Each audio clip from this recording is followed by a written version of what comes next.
Bonjour à tous et à toutes. Je me présente, je m'appelle Maxime Trocmé, je travaille chez Vinci depuis bientôt 14 ans sur des questions de recherche et d'environnement. Et je voulais vous dire qu'on est vraiment heureux. On est heureux à plusieurs titres. On est vraiment heureux de vous accueillir à Léonard Paris, pour ceux qui sont dans la salle, et également en ligne. D'ailleurs, ça constitue la plupart des participants ce soir. De Building Beyond qui se sont adaptés en temps réel aux contraintes Covid qui évoluent chaque jour.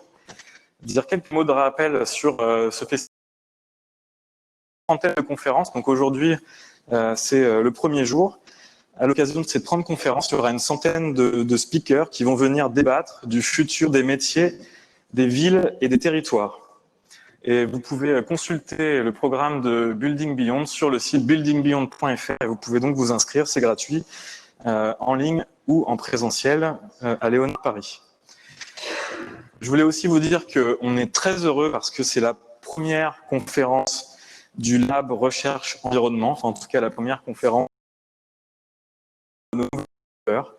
Je voulais apporter une piqûre de rappel parce que je vois des visages connus, mais j'en vois aussi de nouveaux. Le Lab, c'est un partenariat de mécénat scientifique entre Vinci et ParisTech, dont l'objectif est de réduire l'impact environnemental des bâtiments et des infrastructures. On travaille pour cela avec 3 écoles. L'école des mines qui travaille sur les questions d'efficacité énergétique des bâtiments, l'école des ponts qui travaille sur les questions de mobilité durable, et puis AgroParisTech, qui sont les stars de la soirée et qui travaillent sur les questions de biodiversité, qu'elles soient sur nos infrastructures en ville ou bien sûr sur le sujet de l'agriculture urbaine. Alors, Chepo et Rosa, t'es là.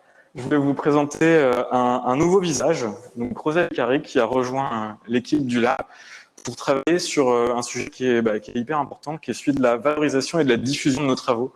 Donc avec Rosa, préparé Rosa aussi, depuis son arrivée il y a quelques mois, a déjà travaillé énormément sur la production de contenu pour essayer de simplifier tous les projets qui sont traités dans le Lab et qui sont accessibles sur notre site internet et également sur notre communauté LinkedIn que je vous invite à suivre si vous ne le faites pas déjà.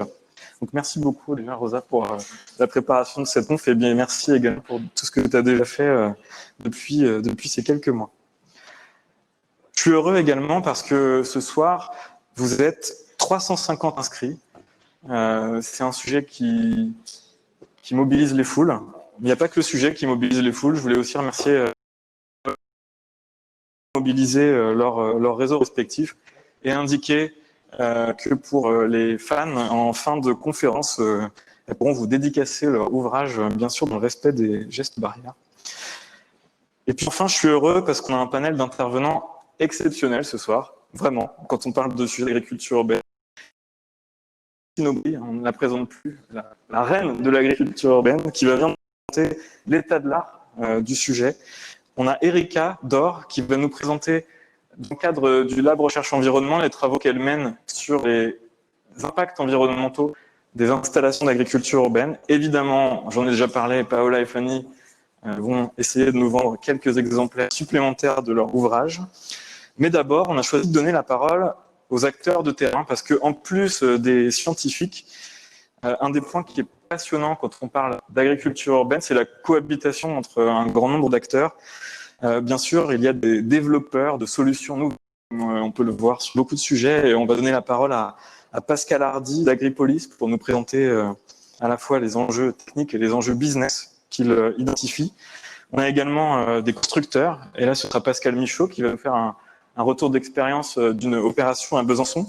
Les constructeurs, ils savent répondre aux questions existentielles des agriculteurs urbains, à savoir quelle est l'importance de ma toiture, comment y amener de l'eau, est-elle ERP d'ailleurs, qu'est-ce que ça veut dire ERP. Enfin, ouais, il y a plein de sujets auxquels les constructeurs peuvent répondre. On a voulu donner la parole à Léon Garret qui va présenter les collectivités qui font face aux attentes grandissantes de leur population. Et donc Léon va nous présenter l'approche de la ville de Paris. Et donc vous êtes adjoint au chef du service des sciences et techniques du végétal et de l'agriculture urbaine de la ville de Paris.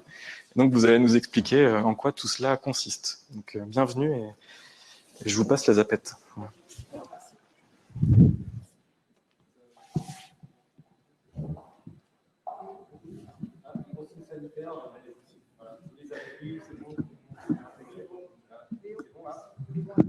Vous m'entendez ou pas?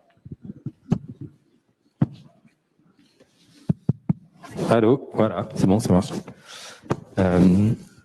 Hop, c'est ça, voilà. Bonjour à tous, merci de me parler de culture urbaine à Paris. Je vais essayer très rapidement, en une dizaine de minutes. Je mets mon chrono en marche pour ne pas me faire attraper. Rappeler à l'ordre, pour vous dire un peu ce qu'on a fait à Paris ces dernières années, comment on l'a fait, où on en est aujourd'hui et comment on envisage un peu la suite.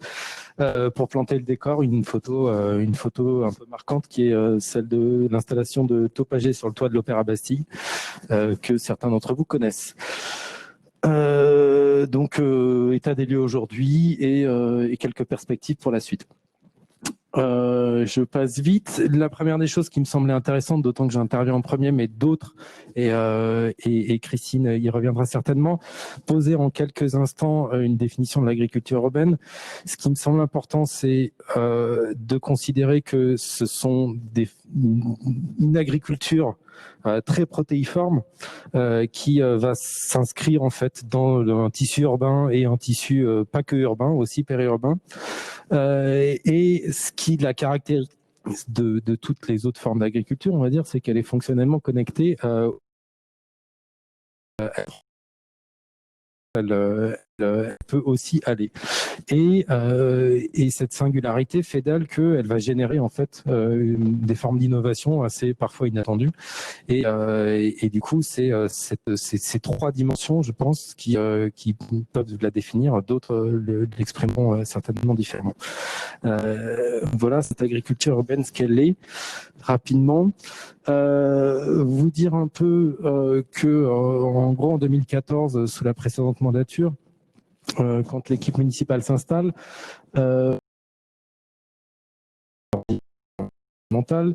et on part d'un potentiel qui a été observé par l'APUR, Atelier Parisien d'Urbanisme, qui nous dit il semblerait qu'à Paris, on ait à peu près 80 hectares de toiture dont on pourrait faire quelque chose en forme végétale, éventuellement végétale comestible. Et cette base-là, un objectif qui est un peu fixé rapidement, mais qui s'avérera pas complètement stupide, voire assez pertinent, et de dire il faut végétaliser, il faut atteindre, on partait à peu près de 75, il faudra atteindre 100 hectares, dont une trentaine seront destinés à accueillir des projets agricoles. Résultat des courses, on a atteint les 120 hectares en matière de végétalisation de bâtis, et on a atteint les 30 hectares d'agriculture urbaine à Paris aujourd'hui en 2020. Et ça a permis en fait quelque chose au-delà des chiffres, parce que les chiffres ils sont pas si parlants que ça finalement. Mais ce qui me semble être intéressant de dire, c'est que en fait, on a massifié l'agriculture urbaine à Paris et cette massification a permis de professionnaliser en fait une agriculture urbaine qui était que très marginalement professionnelle au moment où ces objectifs sont fixés. Comment est-ce que la ville s'y est pris pour lancer tout ça? Elle a fait une grosse campagne de mobilisation des différents fonciers, et essentiellement dans un premier temps le sien, la ville étant propriétaire d'un nombre considérable de sites dans Paris, mais aussi en mobilisant, aujourd'hui on est à 82 partenaires, à les engager dans une démarche de mise à disposition de leurs fonciers pour des projets agricoles. Ensuite, on a mis en place un outil opérationnel. Moi, l'équipe que je pilote, c'est une équipe très opérationnelle. On essaie de réfléchir aussi à ce qu'on fait, mais au quotidien, on est des plombiers, quoi. On a mis en place des appels à projets qui consistent à repérer donc des sites, des fonciers, nous à les présélectionner d'un point de vue technique, est-ce que c'est possible, pas possible de développer des projets agricoles, et ensuite à les mettre en concurrence pour les attribuer à des porteurs de projets et à installer ces porteurs de projets dans les sites pour lesquels ils ont été retenus. Tout ça, c'est accompagné aussi d'un élément fort qui était l'accompagnement, la professionnalisation cet écosystème un peu en voie d'apparition. Je vois autour de nous Madame la présidente de l'Association française d'agriculture urbaine professionnelle qui s'est constituée pendant cette période-là, en fait. Donc, on voit bien qu'à un moment, il y a un métier qui se constitue et qui a besoin de se faire reconnaître en tant que tel. Donc, on accompagne ça à travers différentes choses, notamment des guides, des boîtes. Aussi, quelque chose qui est complètement indispensable, ça ne vous aura pas échappé, c'est qu'il y a un budget dédié assez considérable qui est posé sur la table sur ces sujets et une équipe, elle aussi dédiée, pour pouvoir accompagner tous ces beaux projets. On arrive aujourd'hui, on a à peu près 89, une petite centaine de sites qui ont été attribués. Une grosse moitié aujourd'hui sont professionnels. Voilà, dans le détail, les différents appels à projets qu'on a lancés et qui sont ici Paris et qui constituent quand même de l'ordre de quasiment 20 hectares mis à disposition d'agriculteurs dans Paris. Concrètement, entre 2014 et 2020, on part d'une situation, les 11 hectares que vous voyez sur la gauche en 2014, en fait, sont essentiellement, j'ai envie de dire, sous pilotage municipal. C'est essentiellement de la pleine terre, essentiellement la ferme de Paris ou des dispositifs de jardins partagés. Donc, on n'est pas dans des dispositifs professionnels, on est dans des dispositifs qui sont des dispositifs pédagogiques, qui sont des dispositifs participatif, mais on n'est pas dans du professionnel. Le changement, ce qui se passe sous ce mandat, c'est un changement d'échelle, évidemment. On fait du x3 en termes de surface et on voit à l'écran qu'on se met à investir des toits, ce qui n'était pas du tout le cas. Et bien sûr, il y a aussi un développement en pleine terre. Mais là, il y a un changement d'échelle d'une part et un changement de nature. C'est une agriculture urbaine professionnelle qui désormais occupe l'essentiel des 30 hectares qui sont aujourd'hui cultivés à Paris. Voilà, un petit point sur les différents types de supports. Voilà, je ne vais pas rentrer dans le détail, mais cette carte, elle montre juste qu'on a un peu de tout, du toit, du mur, du sous-sol et de la pleine terre qui sont investis dans Paris sur des tailles qui sont elles aussi très très diversifiées. Voilà d'où viennent en fait les 20 hectares qui ont été créés pendant cette mandature. Ils viennent essentiellement quand même de dispositifs, c'est là où on voit l'importance de l'impulsion publique dans cette histoire. Ils viennent essentiellement de la ville de Paris, soit à travers les appels à projets, c'est la moitié bleue, on va dire, c'est ce qu'on est allé chercher. Alors sur notre patrimoine et sur le patrimoine de partenaires, mais c'est une démarche de la ville. Il y a un gros quart qui est un quart, on va dire, les 5,6 hectares qui sont plus sous forme de dispositifs pédagogiques pilotés par la ville ou mis à disposition à des citoyens par la ville. Et ensuite, on a un petit quart qui, lui, relève en fait de démarches portées de manière autonome par des bailleurs sociaux, par des acteurs privés. Voilà. Je vais aller vite là-dessus.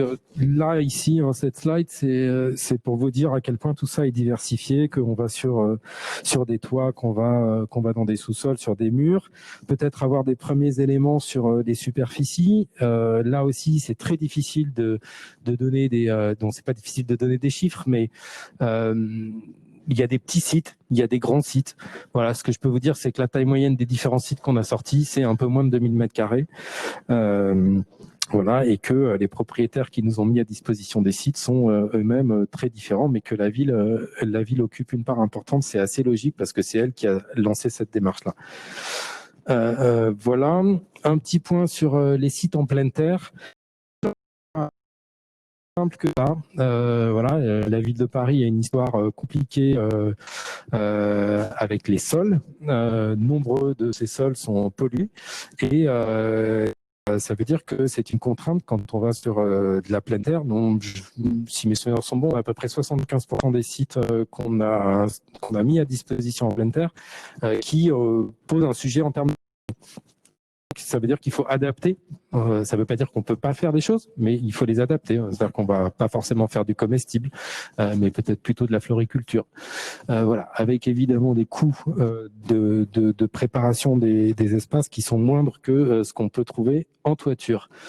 Voilà, en toiture sur l'existant, parce que ça a constitué l'essentiel quand même de notre matière première, l'existant, c'est compliqué parce qu'il faut aller chercher des données techniques, il faut prendre en considération les éléments du PLU dont je ne vous fais pas les détails, mais voilà, il y a toute une expertise en fait à mobiliser et que la ville essaie de mettre à disposition des porteurs de projets, mais tout ça pour dire que les acteurs qui interviennent en ville vont devoir s'approprier une grammaire qui est une grammaire urbaine qui peut être très complexe et qui parfois peut les chahuter un peu dans ce qu'ils avaient pu imaginer développer. Voilà. Un point important, parce qu'on intervient quand même beaucoup sur de l'existant. Et l'existant, ça veut dire qu'il y a déjà des gens, des occupations, il y a déjà des pratiques sur place et que en fait, il y a des greffes à opérer. Et c'est aussi ça qui est intéressant dans ces dispositifs d'agriculture urbaine, comment on pense un site, comment on s'y intègre et tout. Voilà. Quelques photos très rapidement. Il y a des photos qui parlent à mon voisin bien de droite là, dont Pascal pourra vous parler plus tard, sur notamment le collège de la Croix, mais ailleurs dans Paris. Il a développé des dispositifs d'hydroponie. Voilà. Rapidement dire que sur les constructions neuves, là aussi, on pourrait s'imaginer que tout est simple, mais il faut prendre le train le plus en amont possible, parce que il y a rien de pire que de mettre le pied dans la porte sur un projet de construction neuve en essayant d'y injecter de l'agriculture urbaine un peu au dernier moment. Voilà, on a quelques exemples qui ont été compliqués. Voilà, là c'est des photos où on a essayé d'injecter ça pas trop au dernier moment, que ce soit sur un gymnase dans le 18e Poissonnier ou à nouveau dans le 18e sur soit sorti, soit en voie de livraison très prochainement. Voilà. Ça, j'en ai parlé. Vous connaissez les sujets. Bien sûr, tout ça est zéro pesticide. Hein. C'est même pas la peine de le dire. Mais je le dis quand même. Voilà, une très grande diversité de produits sur un petit territoire. Paris est un tout petit territoire et en fait, on réalise que probablement un des territoires sur lesquels il y a la plus grande diversité de production agricole, avec des choses étonnantes parfois. Donc, on va du poisson au safran, en passant par le raisin, les champignons, tout ce que vous voulez, et bien sûr tout ce qui est maraîchage. Voilà, important de dire que la question des revenus, dont tous les agriculteurs ont besoin de panacher leurs revenus, et la production ne suffit pas. Donc, il y a des problématiques de transformation, des problématiques d'organisation d'événements et autres qui permettent de compléter des revenus de production. C'est très important. Voilà, d'autres en parleront après moi, je passe très vite.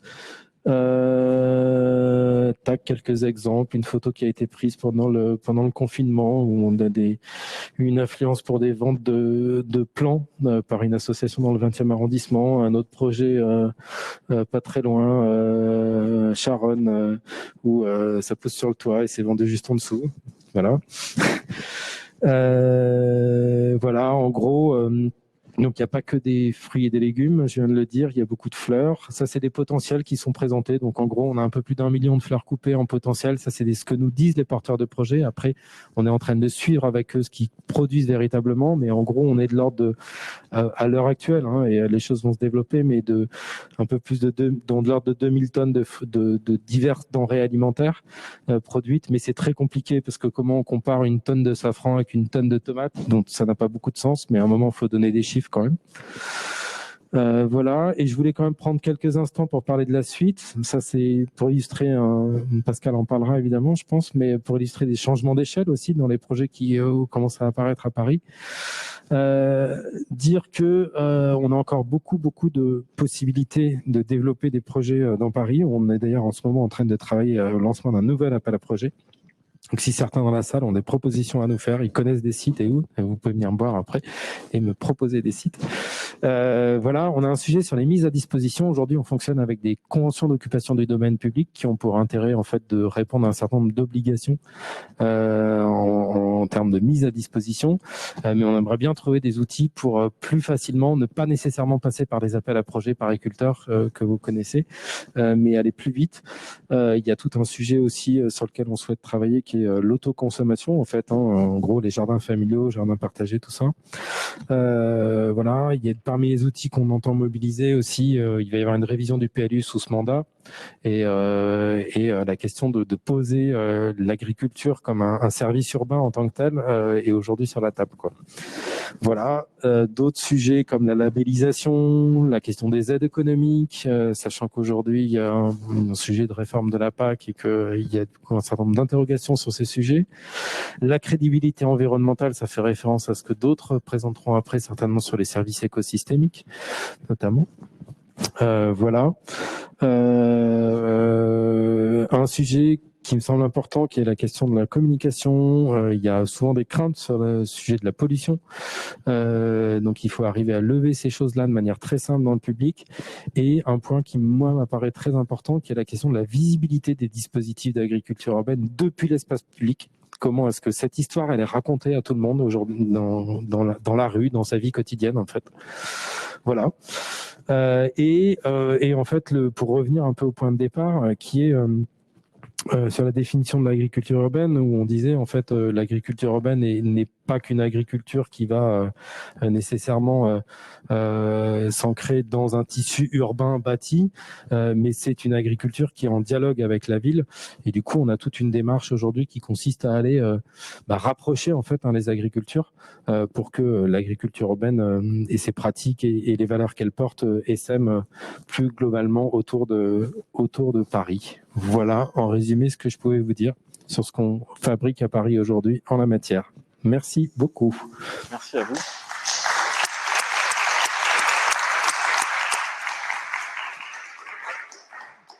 On a quelques questions qui émanent on a quelques questions qui émanent des participants en ligne. Donc, pour les participants en ligne, je vous invite à en poser. Et je vous propose une question à la fin de la séquence. On vous posera des questions à tous les trois. Donc, les participants en ligne, on a les questions qui arrivent. Et puis, les participants dans la salle, on a un micro partagé qui sera mis à votre disposition. Pascal Hardy, je vous laisse apporter votre regard de jeune entreprise innovante sur le sujet. Jeune. Oui, une entreprise jeune. Alors, si j'avais fait cette intervention il y a un an, en dessous d'Agripolis, il y aurait eu l'intitulé « Agriculture urbaine ». Là, il est inscrit ferme urbaine parce que nous sommes dans une deuxième phase qui consiste certes à exploiter des sites que l'on installe, mais aussi et surtout pour Agripolis maintenant à vendre des installations, des fermes et installer des agriculteurs urbains. Donc c'est une nouvelle dimension puisque nous nous tournons à la fois vers des grands partenaires mais aussi vers des exploitants indépendants pour installer nos fermes, valoriser la technique et la R&D que nous avons faite depuis 4 ans et se déployer selon un deuxième mode. Alors j'espère sincèrement que ce monsieur, originaire de l'Oregon, a réussi son putt. Pourquoi est-ce que je montre cette photo qui a été prise donc dans l'Oregon il y a 1 an, au moment des grands feux, qui sont repartis il y a quelques semaines, tout simplement pour signifier que quand on s'engage dans l'agriculture urbaine, moi je vois ça effectivement comme un engagement, à titre personnel ou à titre collectif, la société, c'est aussi pour traiter un certain nombre des grands sujets environnementaux et en particulier le réchauffement climatique. C'est pour ça que la question des indicateurs de l'impact réel de l'agriculture urbaine est importante et qu'il faut que l'on sache mesurer ce que l'on prétend faire, notamment en termes de suppression des kilomètres alimentaires, en termes de culture sobre en ressources, etc. À titre personnel, si je suis en fauteuil roulant aujourd'hui, c'est parce que j'ai été victime d'un accident directement lié au changement climatique, dû au changement climatique. Donc, quand je parle d'engagement, c'est ce que je veux dire. Et l'équipe d'Agripolis et de Nature Urbaine aussi a présent à l'esprit cette dimension-là. Et c'est la raison pour laquelle nous avons choisi une voie médiane du point de vue technique et qu'on ne va pas faire des fermes indoor pour éclairer des produits avec des LED alors qu'il fait soleil dehors ou ce genre de choses. Je vais passer là-dessus parce qu'on n'a pas le temps. Le lien que je fais avec l'agriculture classique, alors évidemment cette image est caricaturale, mais c'est pour dire que on n'est pas là pour reproduire en ville ce qui se fait par ailleurs. Donc ce qu'on essaye de faire sur nos sites, c'est de faire la démonstration technique, économique d'un nouveau modèle le plus vertueux possible et en intégrant toutes les contraintes et en prenant en compte toutes les externalités. C'est pas facile, ça a été dit, la question du modèle économique est vraiment tangente. Et en plus de ça, en année virus, évidemment, comme beaucoup d'entreprises, les entreprises d'agriculture urbaine ont énormément souffert. Mais malgré tout, nous, enfin en tout cas la ligne qu'on essaye de tenir chez Agripolis, c'est d'être professionnel, mais d'intégrer toutes les contraintes, hein, de pas rejeter en termes d'externalité tout ce que l'on peut rejeter sur d'autres acteurs ou sur la nature. Et ça détermine la manière dont on travaille, donc le sans pesticides, mais on n'est évidemment pas les seuls, c'est la grande majorité des agriculteurs urbains, mais aussi la manière de traiter ce qu'il y a en amont et en aval. Ça veut dire aussi qu'on intègre totalement le fait qu'on est entré dans l'anthropocène. Je pense qu'il faut se départir d'une certaine nostalgie. On sait très bien qu'on peut faire des choses fantastiques en pleine terre, comme on peut faire des cochonneries. Et ben c'est la même chose avec les systèmes verticaux que nous utilisons. On peut faire des choses fantastiques, et c'est ce qu'on essaye de faire, et on peut faire de la cochonnerie. Donc le credo que l'on essaye de défendre, c'est de dire que la qualité de ce qui sort et le réel impact de ce qui sort n'est pas tributaire du système de culture, mais de la manière dont on l'utilise. Je vais passer là-dessus parce que je voulais faire tout un développement sur la ville fractale et la manière dont l'agriculture urbaine s'insère dans cette ville, mais je pense qu'on n'a pas le temps. Juste comme ça, une petite idée, un aperçu. Quand vous avez un immeuble avec au sous-sol des parkings, au rez-de-chaussée des commerces, par exemple, au-dessus des bureaux, des habitations et encore au-dessus de l'agriculture urbaine, on comprend bien qu'on entre beaucoup plus dans cette notion de ville fractale qui est plus intéressante à tout point de vue que dans une ville qui est zonée géographiquement avec des zones où on vous assigne là vous devez vivre, là, enfin dormir, là vous devez faire votre shopping, là vous allez travailler, hein, comme à la Défense, etc. Donc c'est pas du tout la même approche. Donc ça, c'est une vue d'architecte du site que nous avons, Nature Urbaine, que nous avons installé conjointement avec Culture en Ville, qui est ici d'ailleurs dans la salle, avec une vocation triple. Une vocation évidemment de production, une vocation pédagogique et je dirais communautaire. Donc ce sont les carrés parisiens qui ont eu un succès phénoménal. Tous sont loués et on songe à étendre cette zone-là. Et puis une dimension événementielle sur laquelle évidemment on a dû s'asseoir cette année, mais qui est importante aussi pour la visibilité, pour le partage, pour les partenaires. Et donc c'est une des trois vocations de ce site-là. Ça constitue aussi pour nous, et je pense à l'échelle de Paris, un changement d'échelle, puisqu'à terme le site fera 1,4 hectares au total. Donc voilà le site totalement installé, en tout cas dans sa version actuelle, c'est-à-dire le premier tiers, et en production. Avec des systèmes aéroponiques et des systèmes hydroponiques pour la partie productive et des systèmes de bacs de terre et de substrat, ou de substrat plus exactement, pour la partie communautaire. Ça sont les systèmes de culture verticale, donc aéroponique. On est parti sur un pari technique puisque à l'origine, ces systèmes-là, ils sont faits soit pour des particuliers à petite échelle, pour mettre sur des balcons, des terrasses, des choses comme ça, soit pour du indoor, mais le outdoor, c'est un peu une première. c'est pas facile à maîtriser, mais ça fait partie du pari que j'évoquais tout à l'heure, c'est-à-dire choisir des systèmes productifs, mais qui ne vont pas, je dirais, rajouter de l'impact environnemental. On pourrait très bien se lancer dès demain sur des cultures comme celle-ci dans des grands hangars éclairés par des LED, mais c'est un choix de ne pas le faire. Et si on va indoor, c'est forcément sous serre, comme on le fait aujourd'hui à Bordeaux avec un partenaire. Donc ça repose sur deux innovations principales. La première, le système de culture en circuit totalement fermé. Je ne détaille pas, mais ça a deux avantages. Le premier, c'est de ne pas capter la pollution urbaine dans les produits. Et le deuxième, c'est d'être extrêmement sobre en ressources, puisque on utilise à peu près 10% de l'eau et des nutriments qui seraient utilisés par ailleurs pour produire la même chose. Et puis, un système de ferme connectée qui te permet non seulement de monitorer, de piloter tout ça, mais aussi de suivre à distance, d'avoir des alertes, de savoir ce qui se passe. À partir du moment où on a fait le switch entre agriculture urbaine, des sites qu'on exploite à 100%, et puis d'ajouter des sites pour des tiers, eh bien, il faut pouvoir les maintenir à distance, pouvoir suivre ce qui s'y passe. Et c'est l'objet notamment de ce développement sur la ferme connectée.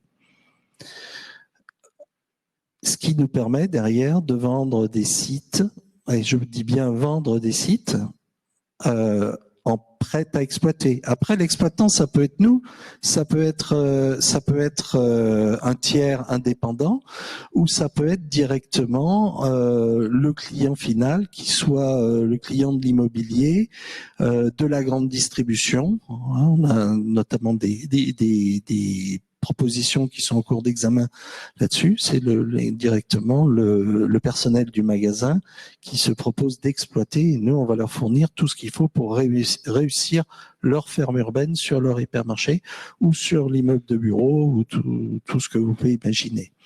Donc c'est un pas important parce que ça change la manière de voir et ça oblige je dirais, à packager énormément les choses techniquement et faire en sorte que tout soit bordé pour que l'exploitation soit la plus simple possible. Voilà, c'est ce que j'appelle exploitation tierce ou exploitation déléguée, si c'est nous qui devons l'exploiter. Mais finalement, ça revient au même. Ça requiert de savoir s'adapter évidemment aux différents contextes. Donc c'est pour ça aussi qu'on a choisi un ensemble technologique qui est extrêmement léger, puisqu'on arrive à n'apporter que moins de 50 kilos par mètre carré pour l'installation d'une nouvelle ferme, tout compris, station de fertilisation comprise, etc. Donc c'est en particulier ce qui fait qu'on a gagné cet appel à projet Porte de Versailles. Certains de nos concurrents proposaient des systèmes avec des bacs allégés, etc. Mais finalement, ça passait pas. Et une des raisons de ce succès, c'est ça. Mais à partir du moment où vous vendez aussi des fermes à d'autres acteurs que vous-même, hein, comme on l'a fait à Bordeaux par exemple, il faut avoir énormément, je dirais, modularisé et packagé la solution technique, la solution économique, bref, l'ensemble de ce que vous installez. J'insiste encore sur la lisibilité environnementale. Je pense que c'est important. Aux États-Unis, vous avez une vingtaine d'entreprises qui font du indoor intensif, essentiellement des feuilles qui vont, donc des salades, des jeunes pousses, qui vont en barquettes plastiques dans des supermarchés. Et quand on regarde leur structure de coût, on s'aperçoit que leur plus grand coût, c'est le coût de l'énergie et de très très loin. Alors que le plus grand coût des fermes urbaines qui sont installées aujourd'hui en France et en particulier à Paris, c'est le personnel. Et je préfère cette deuxième version, bien évidemment. Voilà. Un aperçu de la ferme urbaine, nature urbaine, Porte de Versailles, sur laquelle vous êtes bienvenus puisqu'on organise aussi des visites.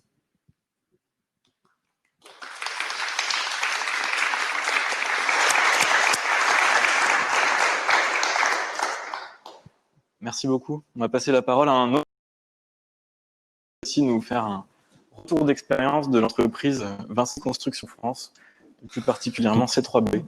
Bonjour à toutes et à tous, et puis je salue également ceux qui nous regardent sur Internet. Donc, je suis là, moi, pour vous présenter et vous faire partager une expérience, celle de la réalisation d'un potager toiture sur un bâtiment de Besançon, un bâtiment tertiaire qu'on a construit pour la société MCGP.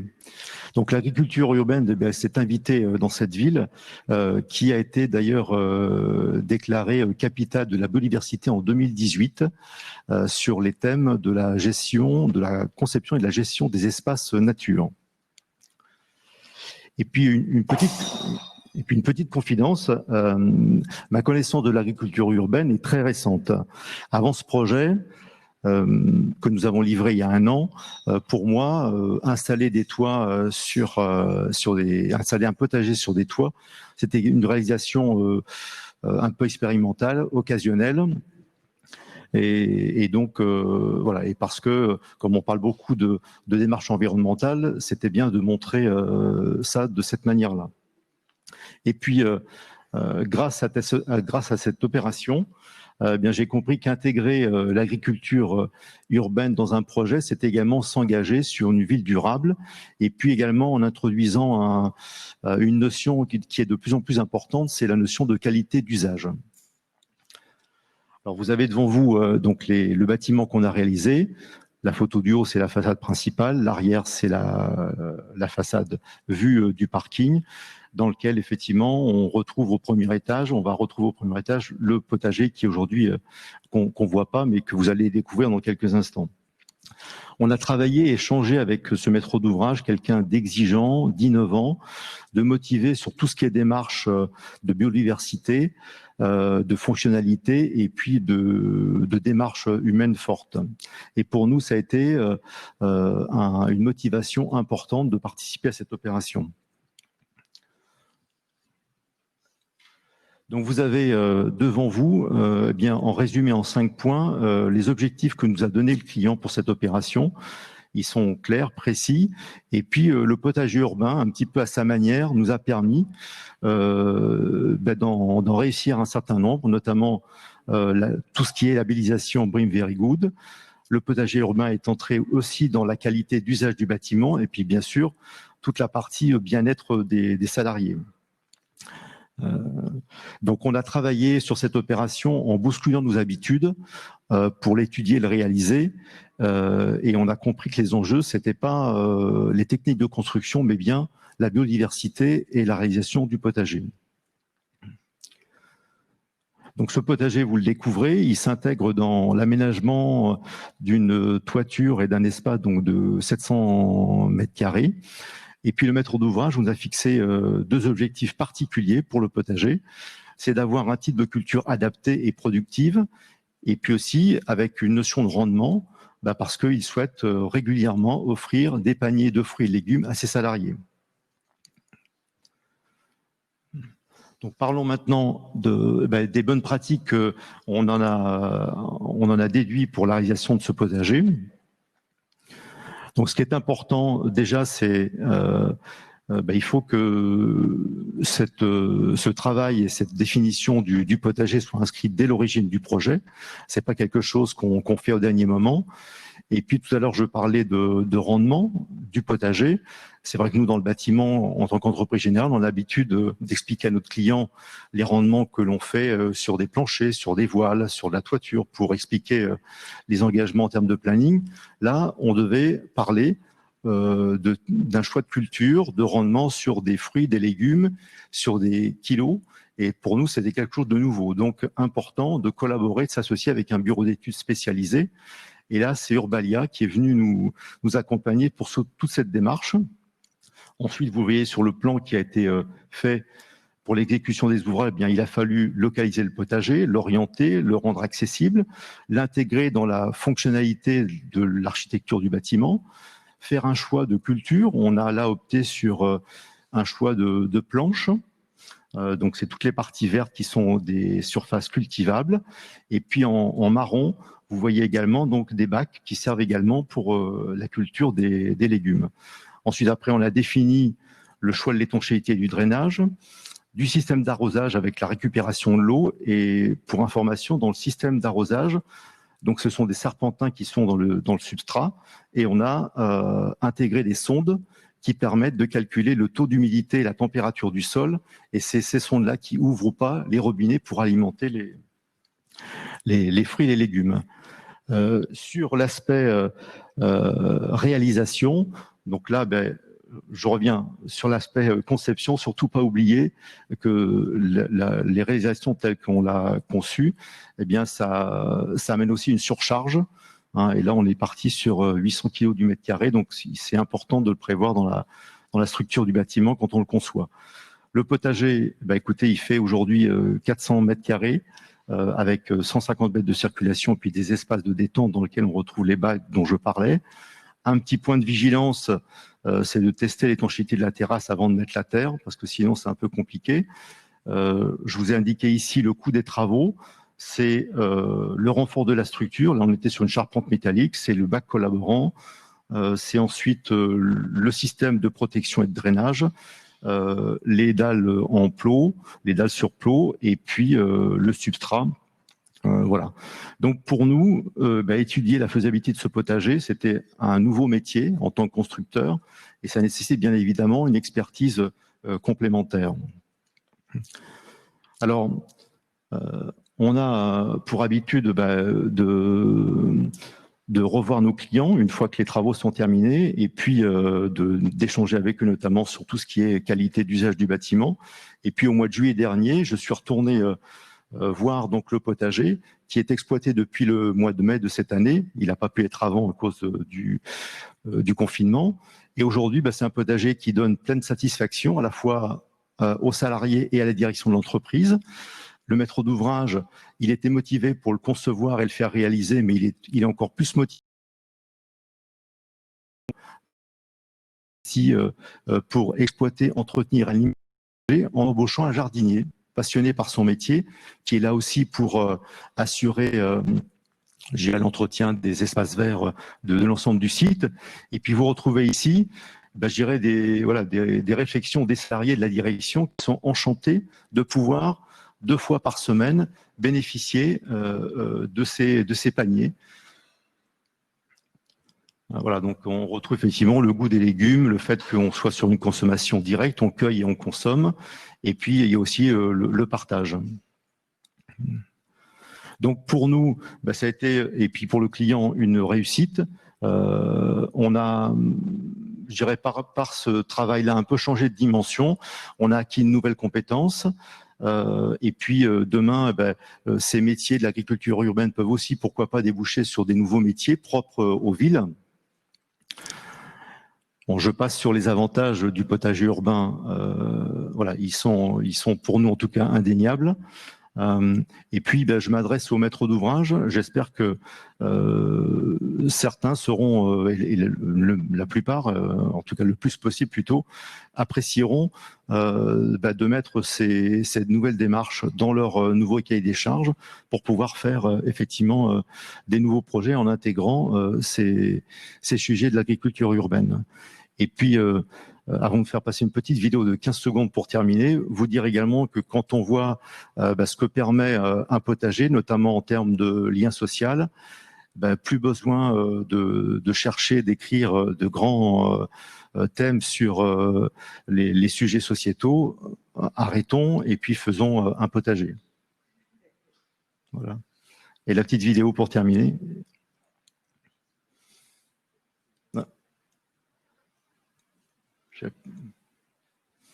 Ah, l'eau, hein.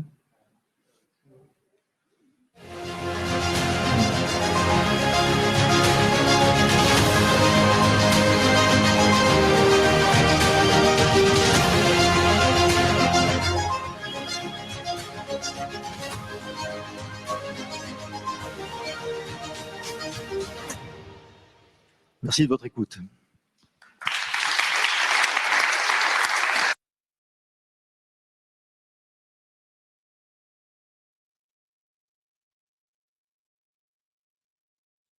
Participants dans la salle, ceux qui veulent poser une question, il faut, en plus d'avoir le courage de poser la première question, avoir le courage de descendre l'estrade et de venir au micro. En attendant, j'ai des questions qui sont issues des participants en ligne, qui m'arrivent sur cet iPad, qui, pour ceux qui l'ont remarqué, m'ont fait casser la décoration de Léonard. Première question pour la ville de Paris, donc pour Léon Garet. Est-ce que chaque sol qui est mis à disposition est analysé en termes de pollution, comme c'est un des sujets que vous avez soulevé tout à l'heure? Oui, je confirme. Effectivement, tous les sols sont analysés. On a dans notre service un laboratoire d'analyse des sols qui se charge de ça et qui, du coup, fait un certain nombre de prescriptions, de recommandations en fonction des résultats des analyses. Très bien. Et j'ai également une question, on va dire, un peu plus terre à terre. De Christophe Tourini, qui est un porteur de projet pour une ferme aquaponique, et il aimerait avoir le lien, en fait. Sur quel site il faut aller pour s'inscrire, pour faire partie des nouveaux programmes pariculteurs? Il y a un site internet qui est pariculteur, PARISCULTEURS.paris, PARIS. Bon, très bien, monsieur Tourini, vous savez donc voilà. où aller consulter. Voilà. Donc je vous invite à prendre le micro. Présentez-vous. Vous avez beaucoup parlé de professionnalisation et de rendement, et pas du tout de beauté. Or, l'attractivité de l'agriculture urbaine, c'est aussi beaucoup ça. Et derrière cette question, c'est aussi celle des de qui conçoit. Est-ce que ce sont des ingénieurs seuls ou aussi avec des paysagistes concepteurs ou des architectes? Peut-être je peux prendre une partie de la réponse, mais effectivement, oui, c'est un peu le côté rapide de ces présentations, mais effectivement, il y a tout un travail qui est fait sur la question de c'est quoi un paysage comestible en ville, quel sens ça a, à quelle histoire est-ce qu'on le raccroche. Après, mais j'ai envie de répondre que chaque site pense un peu son intégration dans la ville. Chaque porteur de projet a sa propre sensibilité, sa propre histoire et va aussi raconter sa sensibilité et son histoire à travers l'installation qu'il souhaite porter. C'est beaucoup des histoires humaines hein, quand même, toutes derrière ces 89 sites dont je vous parlais tout à l'heure. C'est avant tout des histoires, des aventures humaines. Donc cette dimension ancrée dans le territoire, dans une histoire et dans un récit, elle est très présente. Voilà, il y a des paysagistes, hein, évidemment, il y a beaucoup de paysagistes hein, d'ailleurs qui sont devenus des agriculteurs urbains. Peut-être que la FOP pourra donner des compléments là-dessus, mais parmi tous les gens qui arrivent dans cette profession nouvelle, en fait, il y a une grande diversité de profils et notamment on retrouve pas mal de gens qui sont des concepteurs de la ville, que ce soit des archis, des urbanistes, des paysagistes, et qui à un moment dans leur aventure professionnelle ont eu à rencontrer ce type de situation, l'ont creusé et à un moment ont décidé de basculer et de devenir eux-mêmes agriculteurs en ville et qui du coup viennent avec leurs compétences et les injectent dans chacun des projets. En ce qui nous concerne, nous avons installé 11 sites depuis que nous existons. Alors tous ne sont pas actifs, notamment les tout premiers, tout tordus du début. Mais sur les 11, il y a eu l'intervention d'un paysagiste sur le projet Porte de Versailles. Ce que l'on voit nous aussi, c'est que effectivement on a certains îlots assez enchanteurs. Quand vous avez des gouttières avec des énormes feuilles pour des cucurbitacées ou des plantes grimpantes comme des aubergines, effectivement, vous retrouvez dans des oasis vertes incroyables. On se régale en faisant des photos, mais aussi ça nous pousse à mettre ça un peu en scène et à le montrer jusqu'à prévoir au milieu de certaines installations des petits îlots avec des tables basses, des fauteuils sur lesquels on fait venir du public ou des entreprises. Donc, c'est un peu notre côté qu'on met en avant. Je vous remercie d'avoir posé la question parce que ça fait partie de notre plaisir d'agriculteur urbain et c'est pas quelque chose dont on parle beaucoup, effectivement.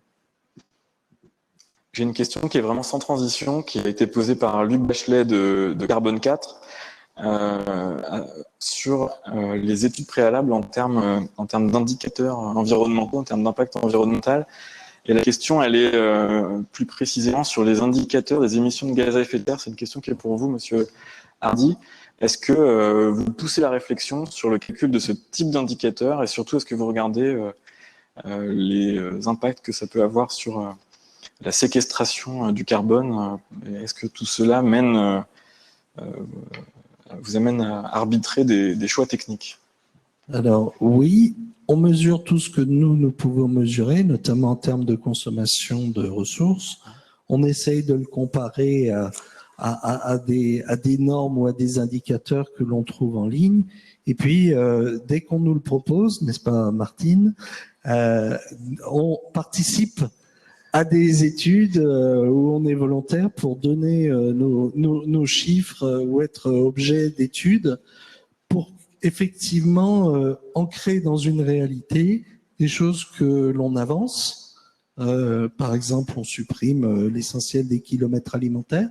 Encore faut-il savoir ce que sont les kilomètres alimentaires dans la production classique aujourd'hui et ce que nous générons ou consommons comme kilomètres alimentaires. Donc pour ça, il faudrait le mesurer. Mais il aussi était sur aussi d'autres interpellé, indicateurs. je me permets parce que je pose la question à la place d'eux, mais il était aussi interpellé par l'aspect technologie connectée. Est-ce que vous faites quelque part le plus et le moins de l'intérêt de connecter tout ça?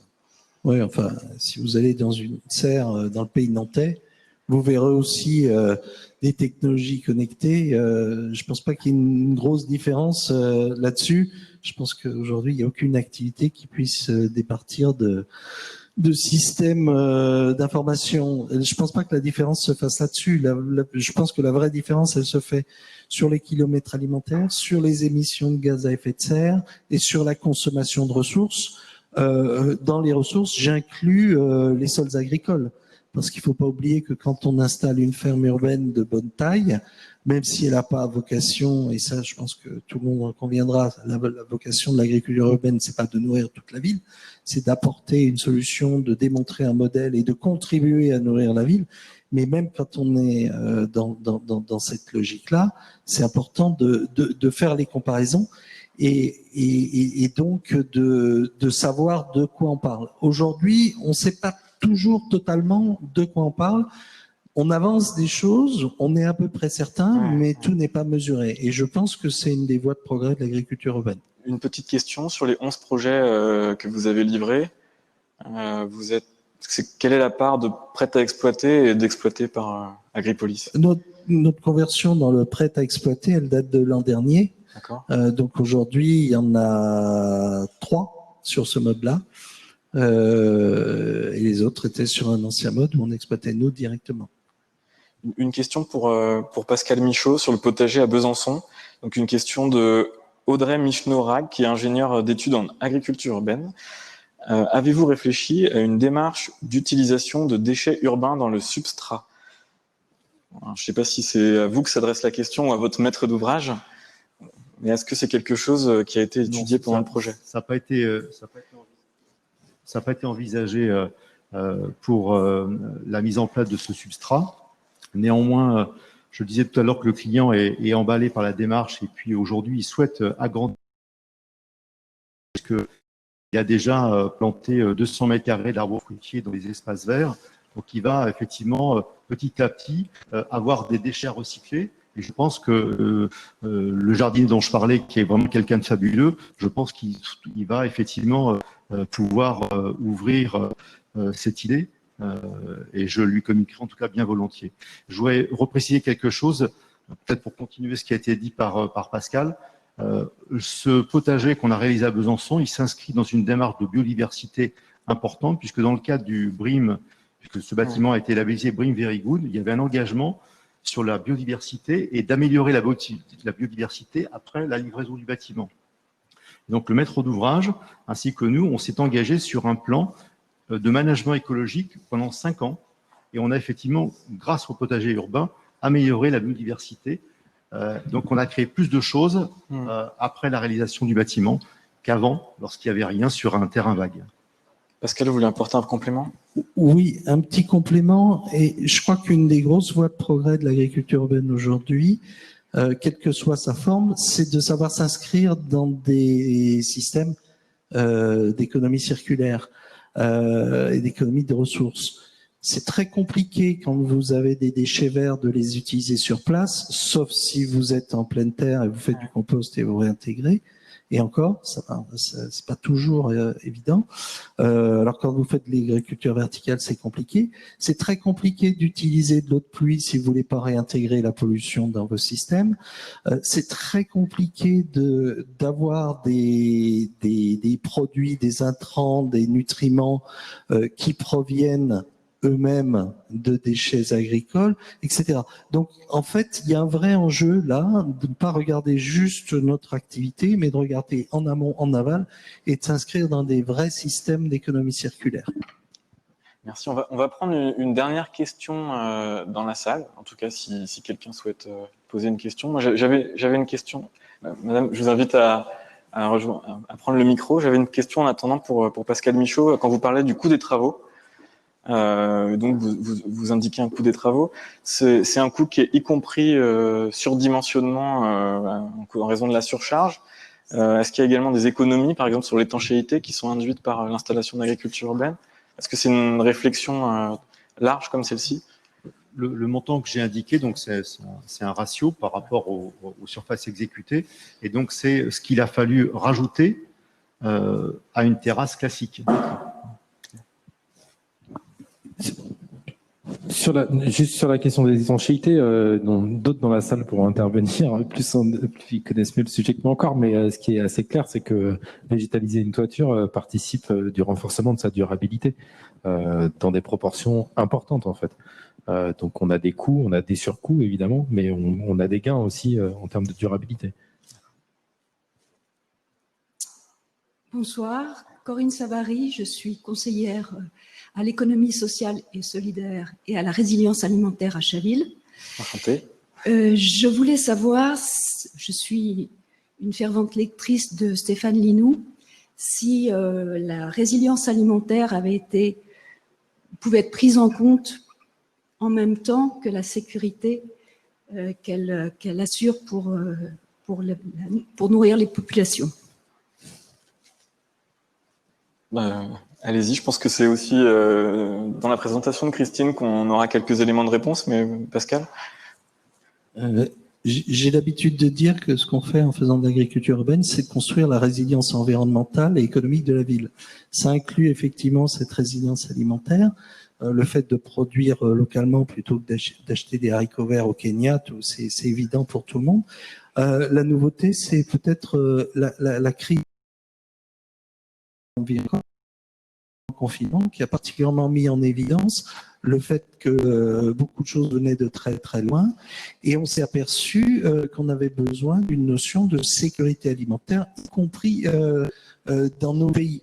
Et ça a sauté aux yeux de beaucoup de monde, alors que jusqu'ici, la sécurité alimentaire, bien, c'était pour les autres.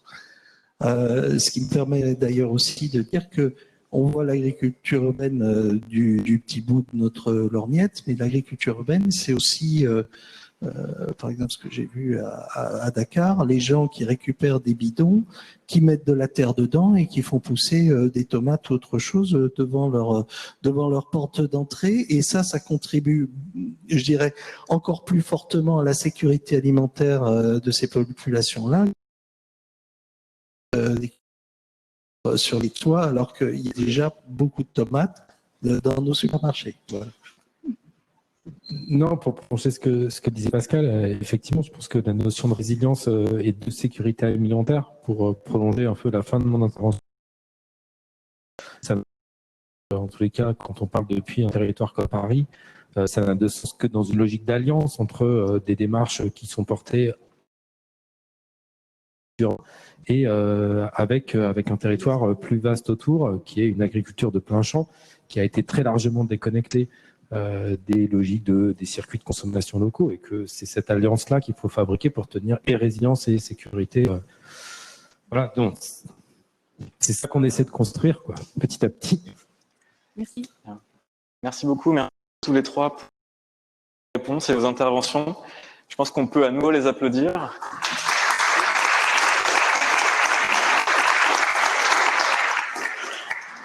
Vous avez bien dressé le décor. Maintenant, on va voir quels sont les projets du Lab qui s'inscrivent dans cette réflexion. On va en particulier donner la parole à Paola Munier, qui est la directrice d'Urbalia, et Fanny Provan, qui pilote la chaire Agriculture urbaine à AgroParisTech, qui vont nous présenter leur guide « Comment aménager une toiture terrasse ».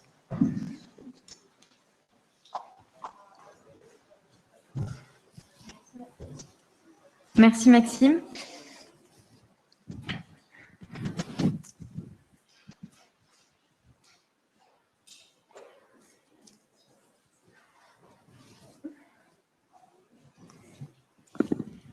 Merci Maxime. Alors pour commencer, on voulait redresser un panorama de comment l'agriculture urbaine est montée sur les toits dans le cadre du secteur de la construction. Ce qu'on a pu observer tout d'abord, c'est qu'il y a eu des grands appels à projets urbains qui ont été une véritable source d'innovation et un point de rencontre entre des architectes, des paysagistes, des promoteurs et des agriculteurs urbains. Tout d'abord, Réinventer Paris, qui s'est déroulé en 2014 et 2016, a été vraiment les prémices. Sur 23 sites en concours, 3 bâtiments intégraient l'agriculture urbaine en façade, comme on le voit ici, et également sur les toits du projet Edison Light. Inventons la métropole du Grand Paris a été l'explosion. Sur les 2 éditions, en particulier sur la deuxième, il y a plus de 60% des projets qui ont été développés qui intégraient une composante d'agriculture urbaine, comme on peut le voir ici sur le projet Ressources Toits, porté en partenariat avec l'association Espace à Morangis. Et désormais, on peut voir que l'agriculture urbaine est un véritable ensemblier des projets urbains. Ici, on se trouve sur la ZAC Vallon-Rény à Marseille, et l'aménageur La Soleam avait intégré dans son cahier des charges la volonté d'avoir de l'agriculture urbaine. Et on voit que l'agriculture urbaine a été une véritable pièce centrale. Elle permet de fournir une halle alimentaire en pied de bâtiment. Dans le bâtiment de bureau, on a un incubateur autour de l'alimentation également. Et dans les logements, bien sûr, des jardins partagés. L'agriculture urbaine est également un projet de territoire. Tout d'abord à l'échelle du quartier, on le voit ici avec le projet de l'Agrocité à Gennevilliers, qui rappelle qu'elle a un vrai impact, notamment dans le cadre des quartiers prioritaires. L'ANRU, l'Agence nationale de rénovation urbaine, a lancé un grand appel à projet quartier fertile pour développer au sein des quartiers prioritaires l'agriculture urbaine. Bien sûr, une image de Paris avec la Tour Eiffel, comme on a eu les explications de Monsieur Garret, qui nous a rappelé à quel point une action d'une métropole a permis de booster l'agriculture urbaine, en particulier sur les toits. On a eu une multiplication x3 des surfaces cultivées. Mais bien sûr, l'agriculture urbaine ne touche pas que des métropoles comme Paris, ça se passe sur tous les territoires. On l'a vu notamment avec les programmes municipaux. Elle est vraiment inscrite dans toutes les villes de France, que ce soit des petites villes, des villes moyennes, et sur tous les territoires pour des enjeux également de résilience, on en a parlé tout à l'heure, comme ici à Mayotte, qui souhaite développer.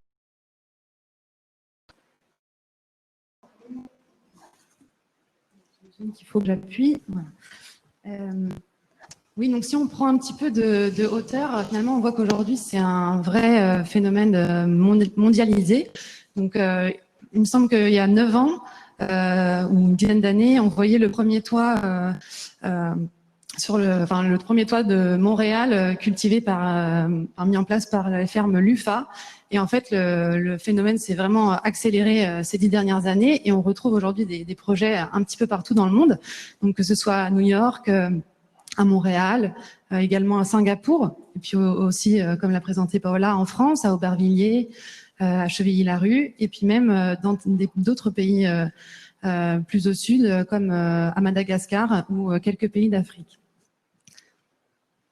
Donc, pour essayer de bien comprendre ce phénomène, comment il se déployait, on a effectué un recensement bien sûr non exhaustif, mais pour essayer de voir où se déployer ces projets-là. Et donc, on a recensé 170 toitures qui avaient mis en place de l'agriculture urbaine, et donc notamment aux États-Unis, en Europe et en Asie. Et donc, ce recensement, en fait, il nous a permis de voir un petit peu les tendances et de voir les systèmes de production et les formes qui se déployaient le plus en toiture. Donc là, on voulait vous montrer un petit peu, voilà, vous donner un peu des éléments relatifs au système de production. Donc, ce qu'on a pu remarquer, notamment en France, c'est qu'il y avait 3 systèmes techniques déployés. Le premier, c'était les bacs de culture, donc qui peuvent être en bois ou sous forme en bac géotextile, donc plusieurs systèmes. Des systèmes hydroponiques, comme on a pu le voir voilà, avec Agripolis, à hauteur de 17%. Donc, on retrouve des systèmes à la fois horizontaux ou verticaux. Et enfin, les planches de culture, donc, qui sont assez similaires aux toitures végétalisées, mais on va avoir aussi des différences de substrat et d'épaisseur. Oh mince, voilà. Par rapport aux formes de projets qu'on retrouve en France, donc on a retrouvé 4 grandes formes. Les plus répandues, ce sont les jardins collectifs. Donc, ce qu'on regroupe dedans, ce sont notamment les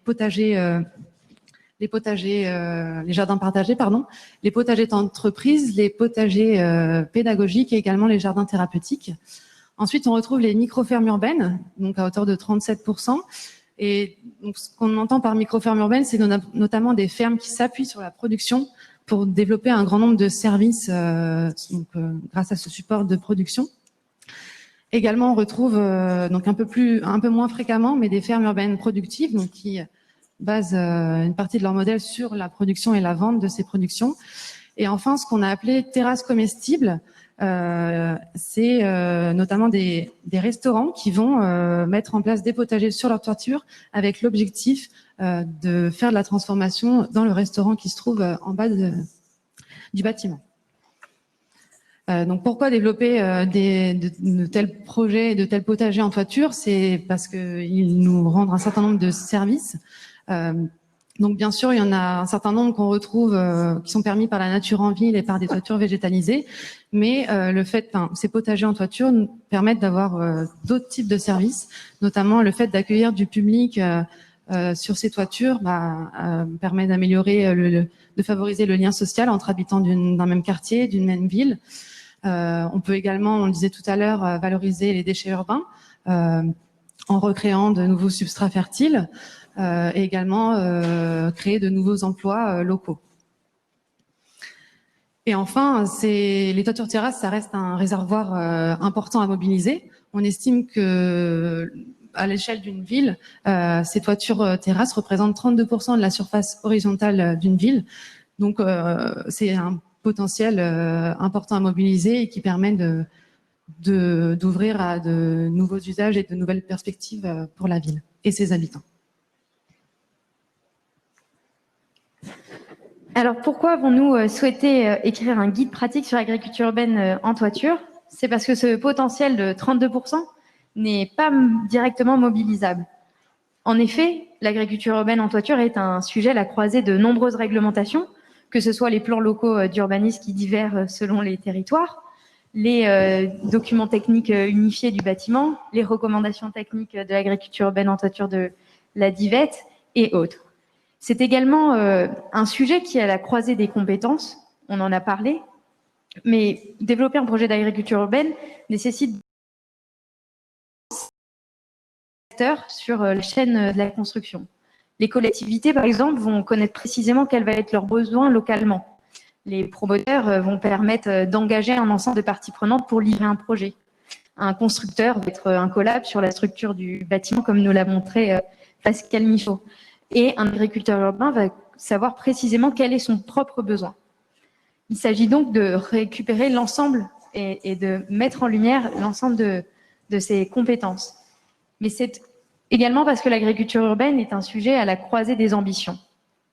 C'est-à-dire que mettre en place un projet d'agriculture urbaine, ça a pour objectif notamment de végétaliser le bâtiment, d'accueillir la biodiversité, de retenir des eaux pluviales, mais pas que. Mettre en place de l'agriculture urbaine, c'est mettre en place un projet qui a ses propres flux, son propre modèle de fonctionnement, des personnes, comme on l'a vu avec un entrepreneur ici d'Agripolis, des personnes pour qui c'est leur business model. Et c'est donc un ensemble de sujets qu'il s'agit de regrouper. Ça a été notre ambition avec ce guide, qui est à destination de l'ensemble des acteurs de la ville, pour créer ce langage commun, cette grammaire commune dont parlait Léon tout à l'heure, pour aménager et concevoir des projets d'agriculture urbaine sur les toits. Et donc, nous voulions aujourd'hui prendre un petit peu de temps pour vous présenter finalement le contenu de notre guide. Donc, dans un premier temps, vous y trouverez un bilan des connaissances et des pratiques actuelles, donc ce qu'on a essayé de vous présenter rapidement juste avant, pour vous montrer un petit peu comment ce phénomène se développe, les différentes formes, les différentes fonctions. Une seconde partie qui va être vraiment plus technique, où on vous présentera à la fois l'ensemble des critères à considérer pour bien mettre en place son projet en toiture, et également des aides à la décision, excusez-moi, pour bien vous accompagner tout au long de la réalisation de votre projet. Et enfin, une partie plus dédiée à des retours d'expérience. Donc, on a eu l'occasion de visiter et d'auditer un certain nombre de sites, et on a réalisé donc des fiches pour vous permettre d'avoir des retours d'expérience et des informations qui vous aideront à mieux comprendre les enjeux. Un peu plus précisément, donc, comment on a réalisé ce guide, quelle méthodologie. On a à la fois lu un certain nombre de documents, d'ouvrages réglementaires pour bien comprendre les enjeux, les contraintes liées à la mise en place de ces potagers en toiture. On a également réalisé un certain nombre d'ateliers d'intelligence collective pour mobiliser les compétences et les connaissances d'acteurs du bâtiment et également les acteurs qui fabriquent la ville. Et enfin, on a accompagné des projets en phase conception ou en phase travaux pour bien comprendre toutes ces contraintes. Et également, on a rencontré de nombreux experts, que ce soit des élus, des constructeurs, des porteurs de projets et également des chercheurs. Donc, on voulait prendre le temps de remercier tous ces contributeurs.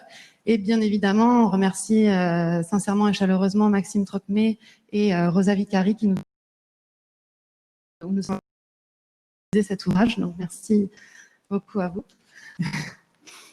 Et voilà. Et qu'est-ce qu'on pourrait faire demain ? Alors, qu'est-ce qu'on peut imaginer demain? Alors, ce qui est bien, c'est que sans se concerter, je vais juste redire des choses qui ont été dites avant, c'est génial. Tout d'abord, des concepts qu'on propose dans l'ouvrage et sur lequel Monsieur Hardy a parlé tout à l'heure, qui est ce bâtiment circulaire dans cette ville fractale. C'est finalement comment en fait on peut servir de l'agriculture urbaine comme démarrage de l'économie circulaire dans les bâtiments. C'est-à-dire que très simplement, on va récupérer les déchets organiques du bâtiment pour faire du compost.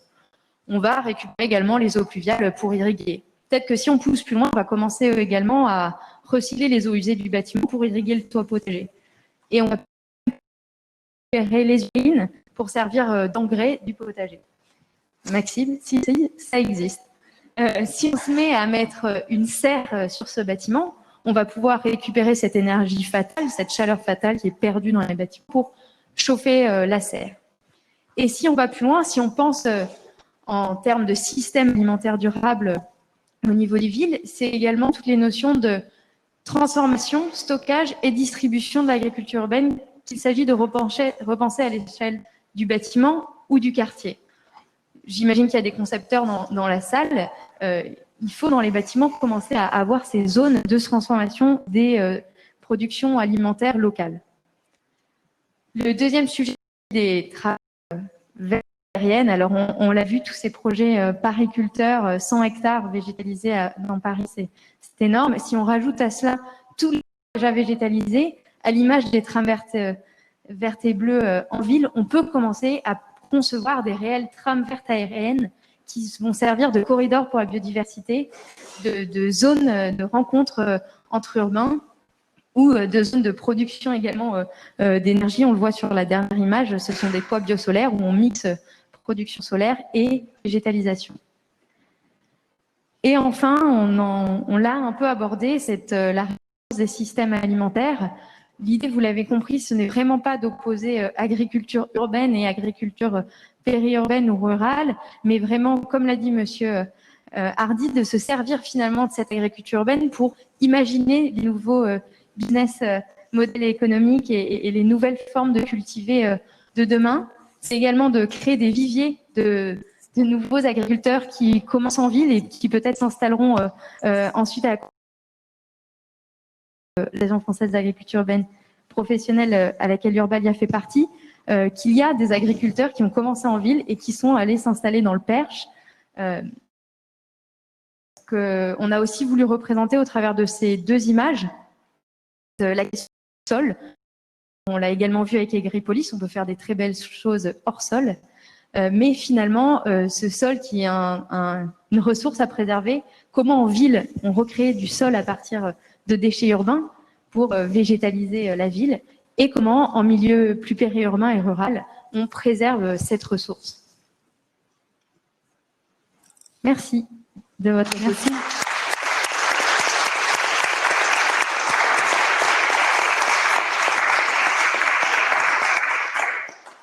Je voulais apporter un petit éclairage sur ce guide. Il illustre bien scientifique.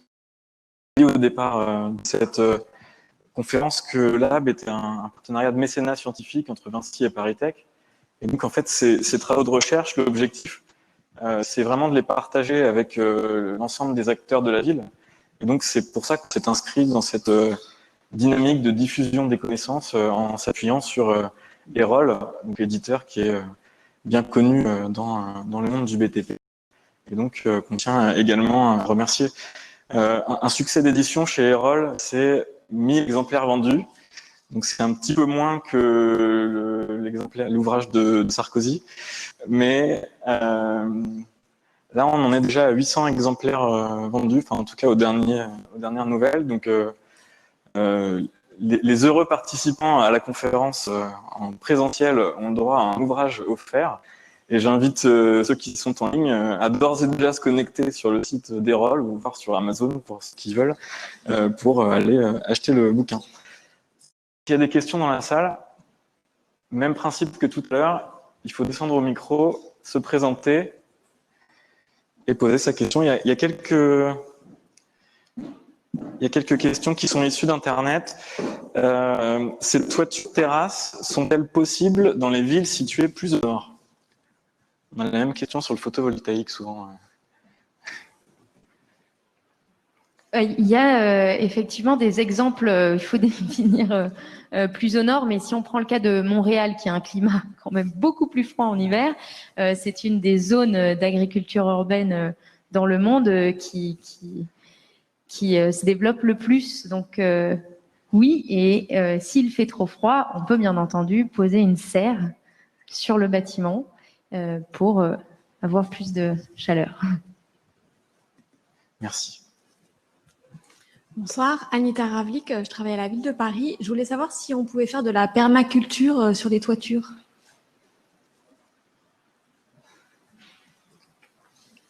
Alors, la question de la permaculture. Alors, il y a des techniques qui sont mises en place. Je ne pourrais pas développer beaucoup sur le concept de permaculture, mais en tout cas, les techniques employées en permaculture sont utilisées sur certaines toitures, donc les cultures en butte. On commence à en voir de plus en plus sur certains sites dans Paris. Donc oui, ça se fait. Après, je sais, voilà. Moi, je parle plutôt au niveau technique, mais voilà. En tout cas, ça se fait sous forme. Je voulais vous indiquer, je rebondis sur cette question. On aura une note de Rob Hopkins, qui lui est professeur de permaculture, donc je pense qu'il pourra apporter des compléments à ta réponse. Il est fondateur du réseau Ville en transition et il viendra présenter son ouvrage qui s'appelle Libérer la nation pour le futur que nous voulons. Donc, à l'issue de la conférence, vous êtes bien sûr aussi invité à rester dans cette salle et à rester également connecté en ligne pour suivre l'intervention de Rob Hopkins. Peut-être juste pour compléter, après, enfin, je ne m'y connais pas non plus aussi bien que Rob Hopkins, mais toutes les techniques, par exemple, de ne pas toucher le sol, de procéder de paillage du sol ou les associations de culture, de voir l'usage de certains insectes pour favoriser la pollinisation ou la protection des cultures. Il me semble que c'est aussi utilisé sur ces espaces en toiture, donc voilà, il y a d'autres techniques employées. Je pense qu'on peut les applaudir à nouveau et puis souhaiter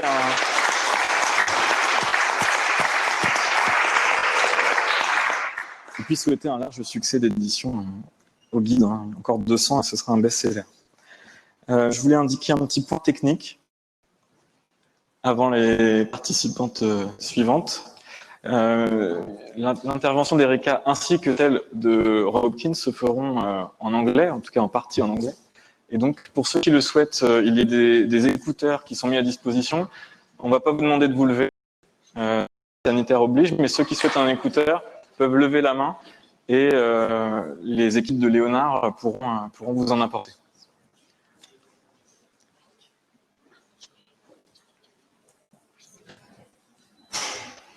Donc, on attaque la dernière séquence, la séquence scientifique, avec deux interventions, Christine et Erika. Christine, on ne te présente plus. En tout cas, c'est à toi, pour nous faire un état de l'art de l'agriculture urbaine. En rapide, bien sûr. Donc, je suis en fait responsable depuis 2012 d'un collectif de recherche sur l'agriculture urbaine dont j'ai eu l'agriculture.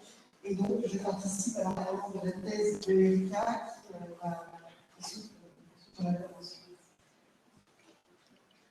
Donc, depuis 2012, nous avons créé un collectif de recherche sur les agricultures urbaines. Je crois que tout à l'heure, vous avez effectivement dit des agricultures urbaines compte tenu des lois. C'est quoi? C'est un collectif de recherche-action qui est composé d'une équipe INRAE à Groupe Paris et de deux structures associées. Expo est un bureau de recherche sous contrat qui a été fondé en 2015, qui notamment aide les collectivités à se poser des questions et à résoudre sur le développement de l'agriculture urbaine, et la chaire partenariale agriculture urbaine, service écosystémique et alimentation des villes, fondée en 2018. Alors cet ensemble est pluridisciplinaire, on va de la bioclimatologie à l'urbanisme, en passant par l'agronomie, la géographie, etc. Et il est composé de 9 associés, 9 permanents, 6 associés, 3 universités clientes, 9 contractuels, 4 thèses en cours et un postdoc. C'est donc à la fois une petite équipe et en même temps une équipe très, très diversifiée, à l'image donc de l'agriculture urbaine. Donc dans ce collectif, nous traitons en fait deux axes de recherche. Un qui porte sur l'analyse des systèmes techniques et l'évaluation de la durabilité des fermes urbaines. Alors, je remercie au passage mes prédécesseurs masculins. Je me rends compte qu'il y a eu une session masculine, une session féminine. C'était probablement fait exprès. Voilà, c'est faire la parité facilement, pour partie, faciliter la tâche. Il y a un problème technique. C'est mieux comme ça. C'est mieux là? Ça va mieux? Bon. Oui, ça marche bien. Ok, donc ce premier axe, l'axe 1 sur l'analyse des systèmes techniques et l'évaluation de la durabilité des fermes urbaines, on va y revenir, c'est un axe très important. Et puis le deuxième axe qui porte sur les agricultures urbaines dans les territoires et les systèmes alimentaires urbains, je vais commencer en fait par celui-là, pour vous dire que dans cet axe-là, en fait, on a d'une part des recherches qui portent sur les agricultures urbaines dans les territoires, avec un souci important, je vais parler de recherche-action, pour mettre en évidence et mettre en œuvre et constituer des méthodes et des outils d'accompagnement des collectivités et des aménageurs. Là, j'en citerai juste deux.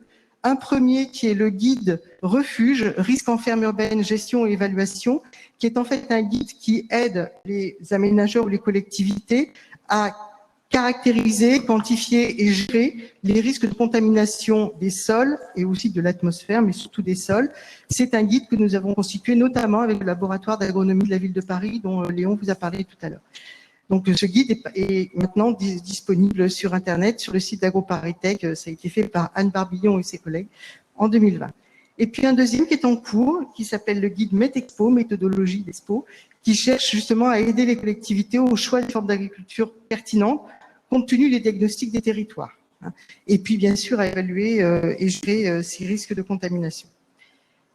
Alors, sur ce point-là, ce que je voudrais dire, c'est qu'il me semble qu'on a beaucoup de choses à faire ensemble avec les constructeurs et bien sûr avec celui en particulier qui nous accueille ici, parce qu'on a besoin, nous, de données pour pouvoir tester ces guides. Et c'est toutes les opérations de construction, toutes les opérations qui visent à aménager des quartiers nous intéressent par rapport à ce test de ces guides. Et en particulier, je crois que Paola en a parlé tout à l'heure, aujourd'hui, nous sommes extrêmement sollicités par ces projets de l'ANRU, de l'Agence nationale de la rénovation urbaine, sur les quartiers fertiles, qui souvent sont les quartiers où précisément il y a aussi des problèmes de contamination de sol en particulier. Voilà, sur ce volet-là, on est en train de lancer une thèse dont l'impétrant est ici, sur la stabilité sociale des produits des systèmes d'agriculture urbaine. C'est important parce qu'il faut encore que dans ces systèmes qui se développent en ville, les produits, lorsqu'ils sont vendus, soient acceptés et soient bien vus par les consommateurs. Donc on lance cette thèse qui a commencé la semaine dernière, donc c'est tout récent, avec nos collègues d'Audencia à Nantes. Nous avons aussi des travaux sur le métabolisme urbain et les systèmes alimentaires urbains, on vient d'en parler en particulier. Il y a 2 thèses en cours dans ce collectif, une sur les pertes et gaspillages dans le système alimentaire parisien qui va bientôt terminer, et puis des travaux qui portent sur la quantification des flux alimentaires. Et puis, j'allais dire surtout, quelque part, organique urbain vers l'agriculture urbaine et périurbaine, et notamment, on l'a beaucoup traité, on va y revenir sur les toits, la suite des travaux sur la fertilisation organique, dont la fertilisation à base d'urine, dont Paola a dit quelques mots. Nous avons une thèse en cours avec nos collègues de l'école des ponts, donc dans le cadre de ParisTech, et on a fondé un collectif qui s'appelle AgroCapi, et on teste notamment en plein champ l'utilisation de l'urine comme fertilisant organique. Voilà. Donc c'est quelque chose qui se pose et qui va reposer aussi le problème de l'acceptabilité sociale, bien sûr, des produits issus de ces systèmes-là. Je vais passer maintenant au premier axe, l'analyse des systèmes techniques, l'évaluation de la durabilité des fermes urbaines. Bon, on développe là-dedans un certain nombre de travaux sur la connaissance des formes qui sont aujourd'hui les plus demandées en France, qui sont les formes agroécologiques d'agriculture urbaine, fonctionnement technique, économique et services écosystémiques, à travers un certain nombre de projets. Puis, on a aussi des projets sur l'analyse et l'évaluation de la durabilité des fermes urbaines avec 2 volets.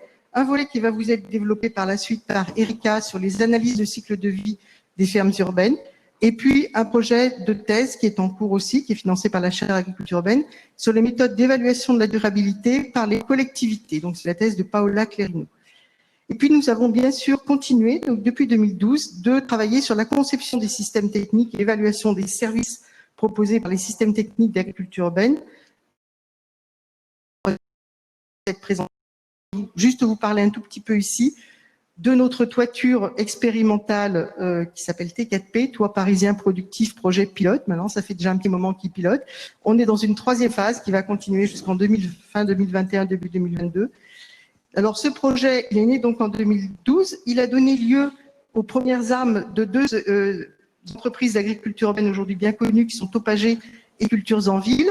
Et puis, il a donné lieu aussi à un certain nombre de publications scientifiques dont certaines vous sont rappelées ici, et aussi à des liens avec d'autres projets de recherche, notamment sur les micro-fermes urbaines. Ce projet, il a eu comme premier intérêt de pouvoir travailler sur les technosols, c'est-à-dire sur les sols, les pseudo-sols qu'on peut construire sur des toits à partir de couches fertiles, à partir de couches squelettes et à partir notamment de substrats organiques urbains. C'était ça qui a vraiment fait son originalité.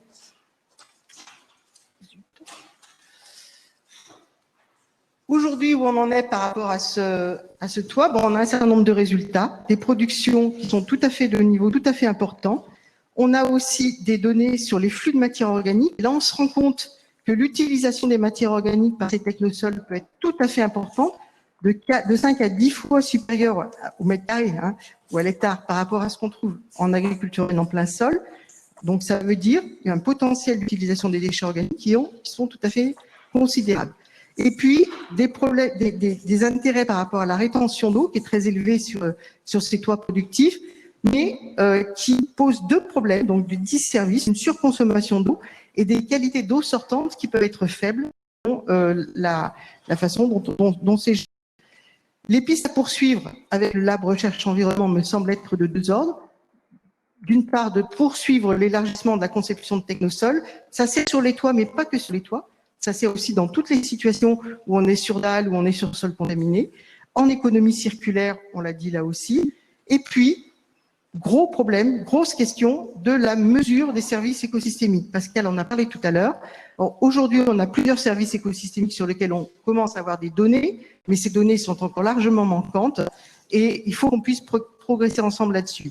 En particulier sur la question de la rétention des eaux de pluie, notamment pour aller vers des pistes de gestion. Sur la quantification et les questions d'arbitrage et de gestion sur le recyclage des déchets urbains et le stockage de carbone dans les différentes formes d'agriculture urbaine, sur la mesure et la comparaison en termes d'îlots de chaleur urbains et d'isolation thermique du bâti des différentes formes là aussi d'agriculture urbaine. Et puis je dirais last but not least, le gros souci, c'est sur les supports de biodiversité. Là, on a vraiment besoin de quantification sur la biodiversité végétale, la biodiversité faunistique, la biodiversité du sol ou du technosol. Voilà, donc on a beaucoup de choses à faire ensemble parce que derrière la quantification de ces services, il y a le compromis entre services. Comment on va faire en sorte de pouvoir quantifier ces différents services en fonction de la diversité des formes d'agriculture urbaine. Voilà ce que je voulais vous dire là. Donc on a encore beaucoup de travail à faire ensemble si vous en êtes bien d'accord vous-même. Merci de votre attention.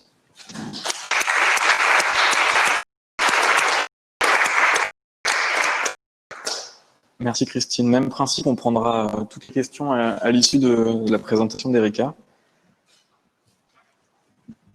Does it work? Est-ce que ça fonctionne? Très bien, vous m'entendez? Je suis doctorante, je n'utilise pas très souvent un micro. Bonsoir à toutes et à tous, je m'appelle Erika Dor, je suis doctorante à l'AgroParisTech. Je compte ma 3e année en ce moment, donc j'ai enfin quelque chose d'intéressant à partager avec vous. Je viens de Californie, voilà pourquoi je ne vais pas m'exprimer en français devant vous ce soir. Je comprends le français cependant, donc si vous souhaitez me contacter par la suite, n'hésitez pas à me contacter en français. Je vais vous présenter donc certains des résultats de mes recherches sur l'évaluation environnementale de l'agriculture urbaine.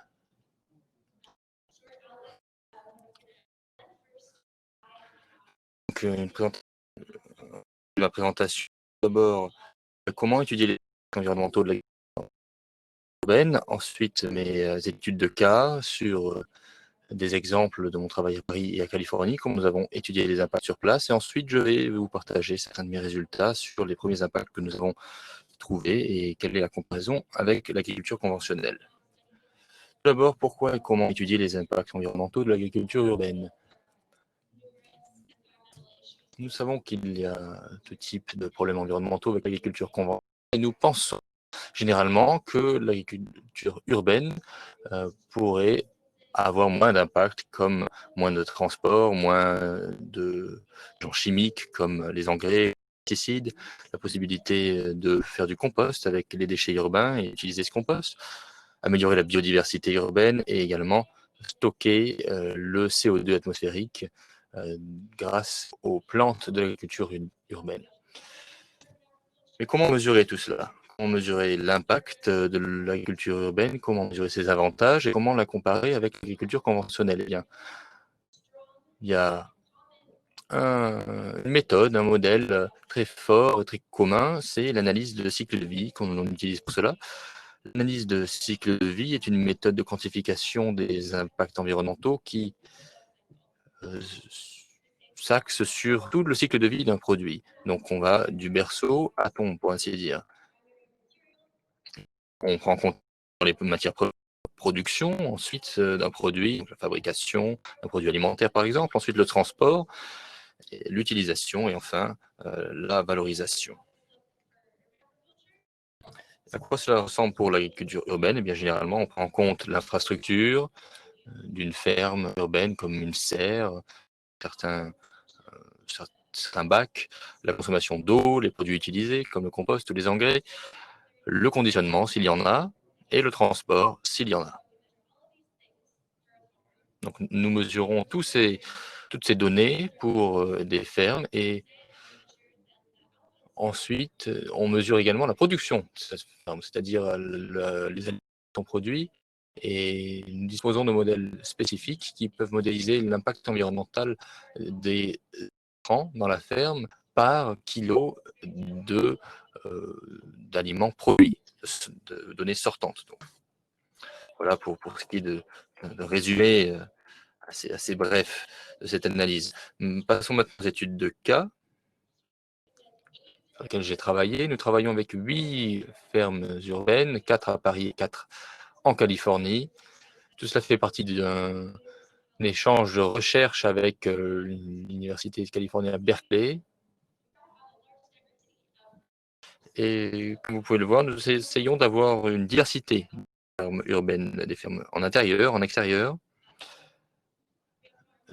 des exploitations sur les toits, des exploitations sur les sols, différents types de substrats, des exploitations avec des motivations commerciales et certaines avec des motivations plus sociales, comme l'éducation ou l'institution sociale.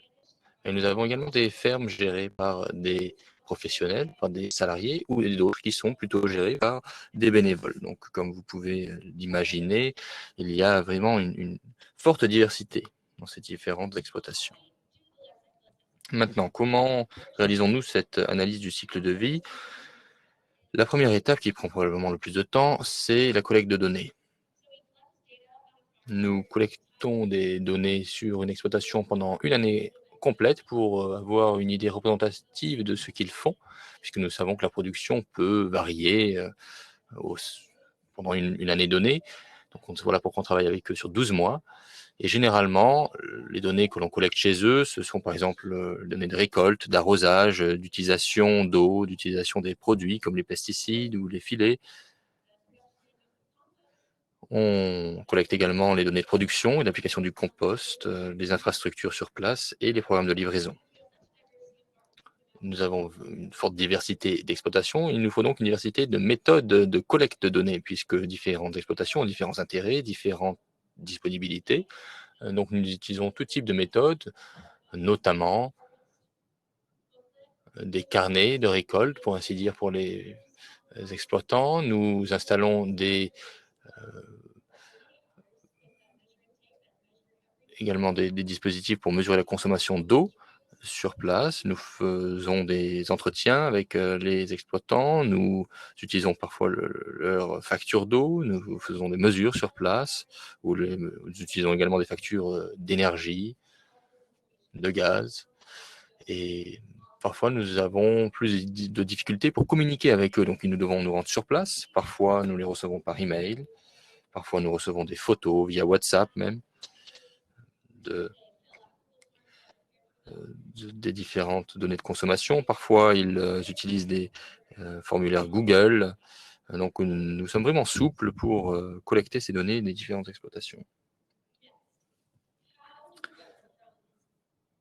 Ensuite, comment passe-t-on de ces grandes données massives à un calcul de l'impact environnemental? Eh bien, nous avons donc un inventaire de données, tous les intrants, et ensuite toutes les productions de la ferme également en données. Nous avons les différentes unités et ensuite nous avons spécifiques tout type de produits, de matériaux. Et avec chaque produit ou matériau, nous avons l'impact environnemental moyen correspondant. Par exemple, 1 kg d'engrais en moyenne correspond, toujours en moyenne, à par exemple 0,2 émissions de gaz à effet de serre. Ou bien il peut y avoir un impact d'acidification. Nous avons jusqu'à 15 différentes données d'impact selon les modèles. Vous avez donc les différents matériaux dans la base de données. Nous saisissons le nombre de données utilisées, le nombre de produits utilisés et la production, donc les intrants, les sortants. Et avec des modèles d'analyse de cycle de vie bien spécifiques que nous utilisons, Nous en avons pour toutes les différents types de données. Nous pouvons calculer l'impact environnemental de la production d'1 kilo d'aliments, par exemple.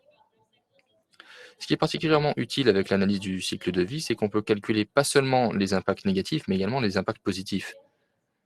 Donc les avantages d'un modèle par rapport à un autre. Donc pour calculer les avantages de l'agriculture urbaine, on peut utiliser l'analyse de cycle de vie pour calculer les processus évités par rapport à l'agriculture conventionnelle.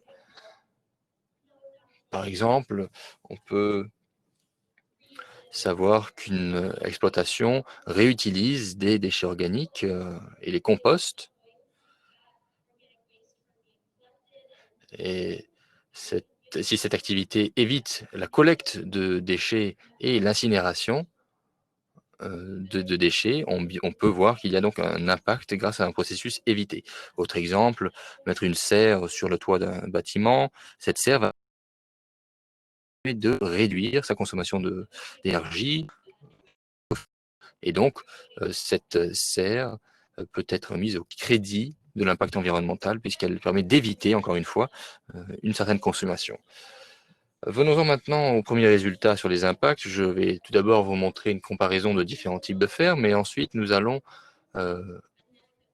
approfondir nos prises de vue sur les différents types de fermes. Et ensuite, je viendrai finir avec une comparaison avec l'agriculture conventionnelle. On a un petit problème d'écran, apparemment.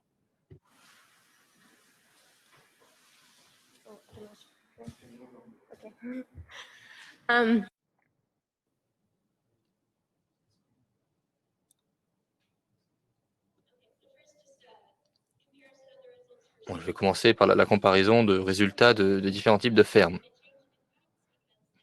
Seulement les impacts sur le changement climatique, on va se limiter à cela puisque c'est l'impact le plus commun que l'on a étudié.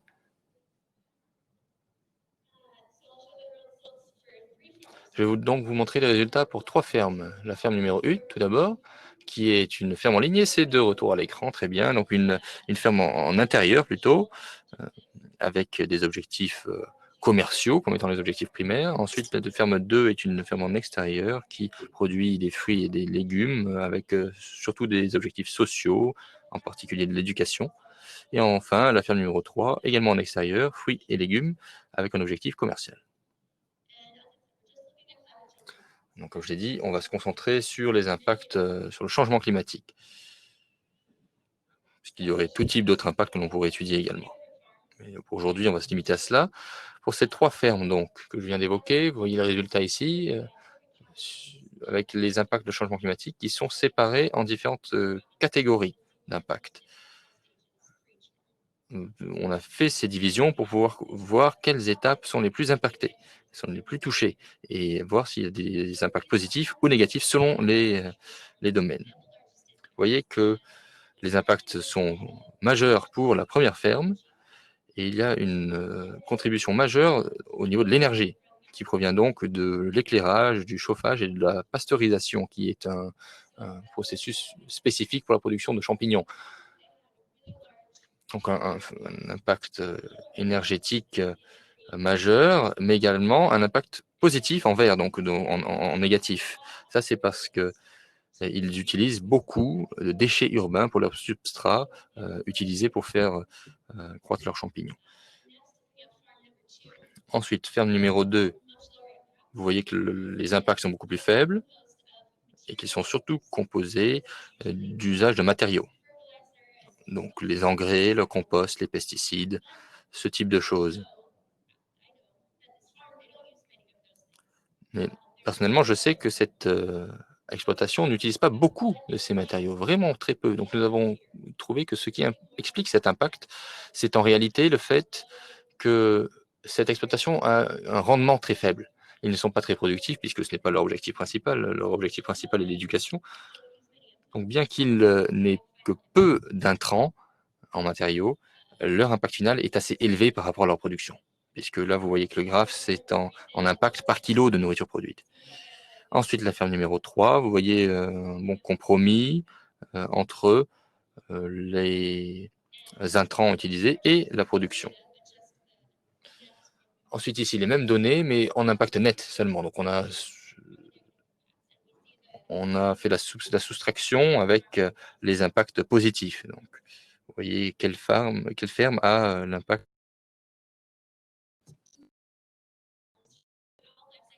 Maintenant, nous allons nous axer sur une ferme en particulier pour voir comment l'analyse de cycle de vie peut permettre de réduire les impacts d'une ferme. Prenons donc l'exemple de la ferme numéro 1. Nous avons travaillé avec les exploitants pour identifier des scénarios alternatifs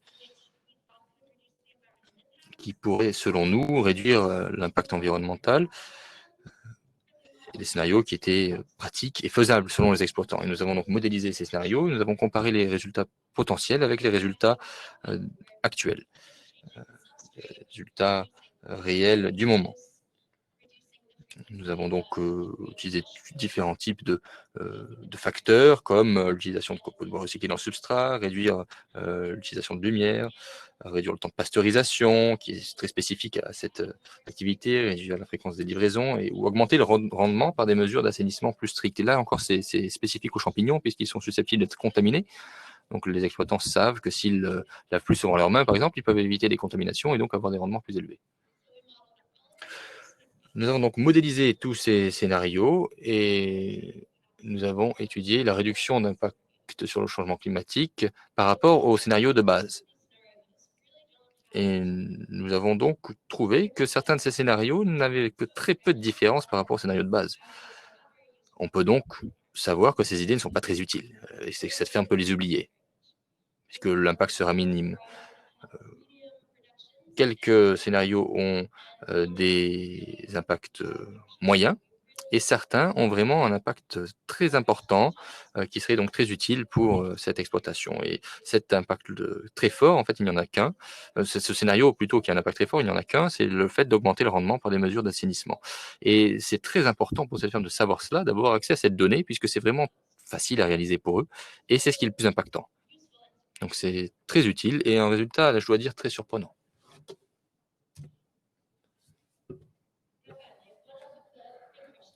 Pour finir, une question majeure est de savoir si l'agriculture urbaine a un impact plus ou moins fort que l'agriculture conventionnelle sur l'environnement,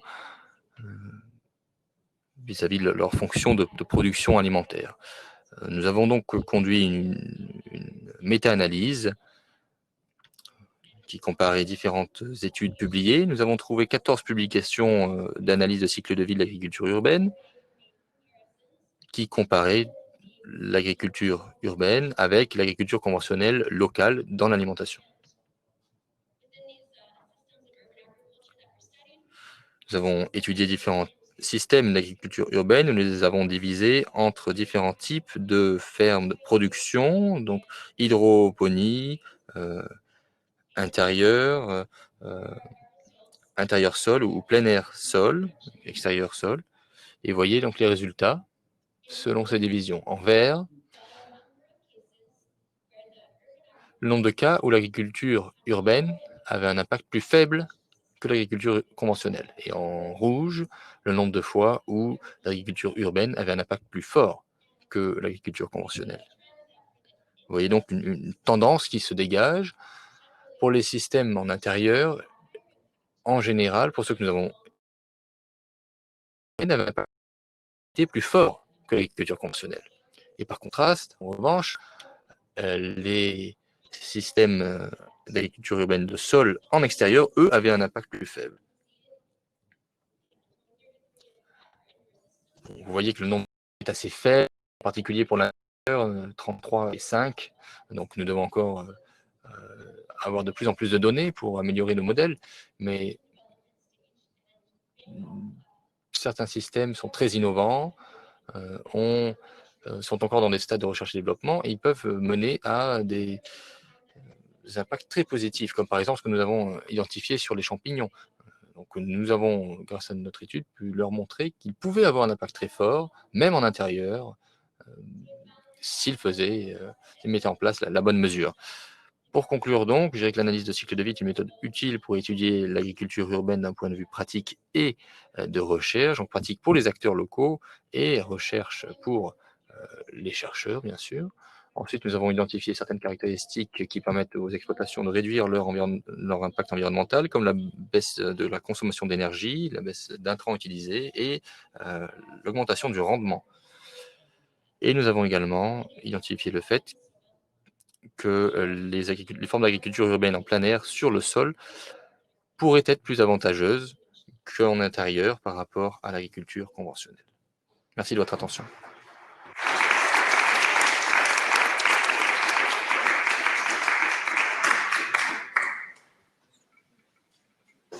Merci beaucoup à toutes les deux. Est-ce qu'il y a des questions dans la salle? Pas encore. Donc, j'ai une question qui est un peu atypique à vous poser parce qu'on a eu tout à l'heure les acteurs de terrain qui présentaient leur activité, leur business, mais je sais que c'est un sujet qui est récurrent dans les recherches, c'est le sujet des business models. C'est quasiment un sujet de recherche à part entière. Et justement, sur une des questions Internet de tout à l'heure, de Martin Lemaire, était comment les fermes diversifient leurs revenus via des des activités complémentaires. Ça, je pense que c'est un sujet que tu vois de façon récurrente. Tout à fait. Alors déjà, dans l'équipe, on a effectivement une économiste qui s'occupe de travailler directement sur les modèles économiques des agricultures urbaines. Ce que l'on constate, et je crois que Pascal l'a dit en partie tout à l'heure, la plupart des fermes en agriculture urbaine aujourd'hui, pardon, c'est comme ça.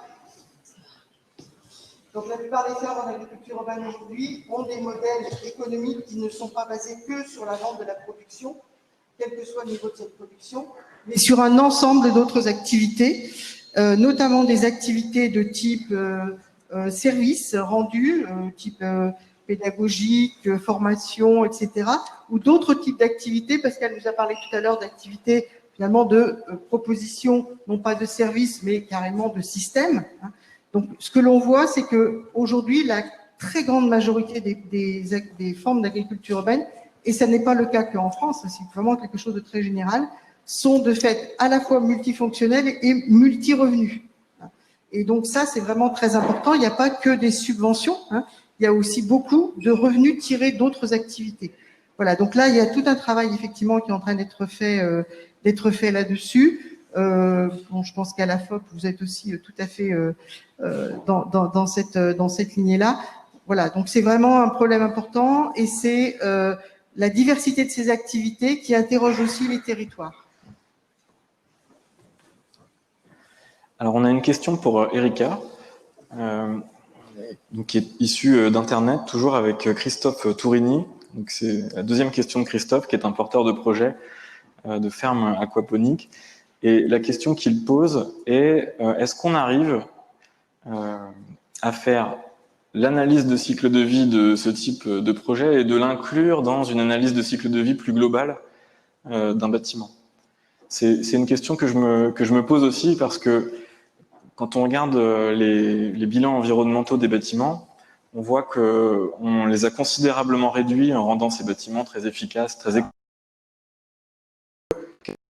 On utilise toujours les mêmes outils. Donc on se dit, maintenant qu'on les a considérablement réduits, on va continuer à essayer de les réduire encore, ce qui fait qu'on a des réflexions de plus en plus poussées sur le poids des matériaux. Mais quelque part, l'alimentation, si on incluait la mobilité, peut-être que le fait de regarder en dehors du bâtiment permettrait d'élargir les perspectives. Donc, je ne sais pas ce que tu en penses, Erika.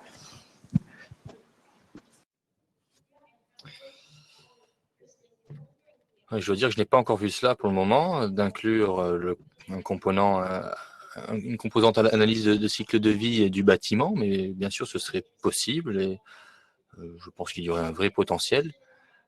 Inclure par exemple l'impact de l'isolation, donc l'avantage au niveau de l'isolation, la réutilisation de l'eau du bâtiment. Nous avons différentes évaluations de cycle de vie, pas d'aquaponie, mais d'hydroponie qui est similaire avec des serres qui peuvent être intégrées dans des bâtiments. De dioxyde de carbone avec le bâtiment. Donc c'est intéressant. Et l'étude a montré que les avantages n'étaient pas très élevés par rapport à l'impact total de la serre et de l'alimentation produite. Cependant, je pense qu'au niveau vraiment de l'échelle et à l'échelle du bâtiment, je n'ai pas encore vu ce type d'étude. Allez-y, allez-y. Bonsoir. Donc, je prends la parole au nom de l'Association française d'agriculture urbaine professionnelle. Je voulais témoigner que le travail que vous effectuez est absolument fondamental pour les professionnels de l'agriculture urbaine, puisque même si on est à peu près tous d'accord empiriquement pour saluer les bénéfices des projets d'agriculture urbaine qui s'installent, et ils sont extrêmement nombreux, on le sait, on le vit tous au quotidien, autant les porteurs de projets que les bénéficiaires de ces projets, que les collectivités qui les reçoivent. Aujourd'hui, on a un manque cruel de données, de preuves. On est quand même en France, on est très scientifique, on a besoin de chiffres. Et ça bloque l'accès, ou en tout cas le déblocage de certains investissements qui pourraient être fléchés vers ces projets qui ont toute une série de bénéfices. Ça concerne le secteur privé. L'autre jour, j'ai écouté une conférence d'Antoine Lemarchand, qui préside Nature et Découverte, qui est de la famille des fondateurs, et Fabrice Bonifay, qui est le président du Collège des directeurs de développement durable. Il disait que les acteurs privés avaient tous très envie de s'y mettre, mais que finalement, pour intégrer ça dans des investissements, ils avaient un petit peu besoin de données chiffrées, donc d'analyse de cycle de vie, mais en étendant également, et ça va être très compliqué à le faire, à chiffrer, comment est-ce qu'on fait ça, les bénéfices sociaux et sur la santé mentale, santé physique des citoyens, et à la réponse que peuvent apporter les projets d'agriculture urbaine au cruel problème qu'on est en train de vivre dans notre chair en ce moment, voilà, la crise qu'on traverse, et comment ces projets sont des pansements, des façons de soigner la ville dans ces mots. Donc c'est très important, c'est un énorme chantier qui est en cours, qui peut être financé en partie par les privés, qui doit être financé évidemment par le public, mais qui est un chantier qui va devoir mettre autour de la table des chercheurs comme vous et des chercheurs d'autres secteurs, ce que vous faites déjà à votre mesure. Et voilà, nous on va faire un appel au privé aussi pour monter un financement de l'étude et de la monétisation des services écosystémiques des projets d'agriculture urbaine. Alors je salue quand même le maître d'ouvrage de Monsieur Michaud tout à l'heure qui a eu envie d'installer un très beau potager et de financer l'emploi d'un agriculteur urbain sans avoir forcément de chiffres en amont sur quel bénéfice ça allait lui rapporter. On aimerait qu'il y ait beaucoup plus de patrons ou en tout cas d'entrepreneurs privés qui pensent comme lui. Ça se développe d'ailleurs, hein. Mais effectivement, ça accélérerait le développement si on pouvait avoir plus de chiffres et plus de données. Voilà, Christine, apparemment, tu veux rebondir. Oui, bon, je suis tout à fait d'accord avec toi, bien sûr, Anouk, mais j'allais renvoyer un petit peu aussi la balle. C'est-à-dire que nous, on a besoin de pouvoir avoir des endroits qui nous accueillent pour faire ce travail qui est un travail long, qu'on sait aussi être un travail qui est prenant pour les porteurs de projets, hein, très clairement. Et tous n'ont pas toujours la volonté de pouvoir y aller. C'est pareil aux États-Unis d'ailleurs. Donc, c'est vrai qu'on a aussi besoin de leur implication à eux. Et je suis aussi sensible à ce que tu dis sur les services sociaux et culturels qu'on a commencé à quantifier. Bien sûr, c'est difficile à quantifier, mais il y a des méthodologies qui commencent à exister, qu'on a commencé à quantifier dans le cadre d'un projet de recherche qui a été mené avec l'ADEME. L'ensemble de ces services écosystémiques, dont font partie les services socioculturels, c'est là-dessus qu'on a envie de travailler dans l'avenir.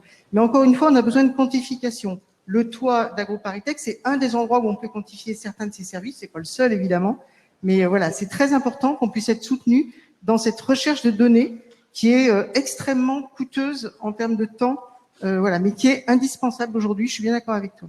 Merci Christine. Je pense qu'on peut à nouveau les applaudir.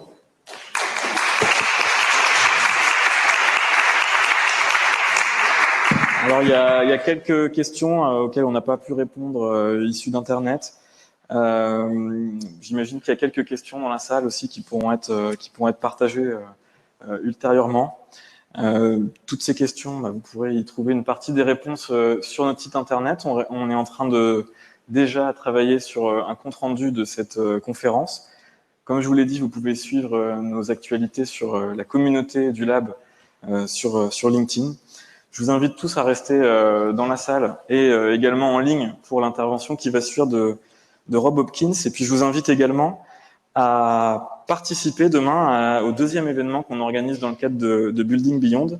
Demain, c'est une journée particulière chez Vinci, c'est la journée de l'environnement qui a été lancée sous l'impulsion d'Isabelle Spiegel, notre directrice environnement.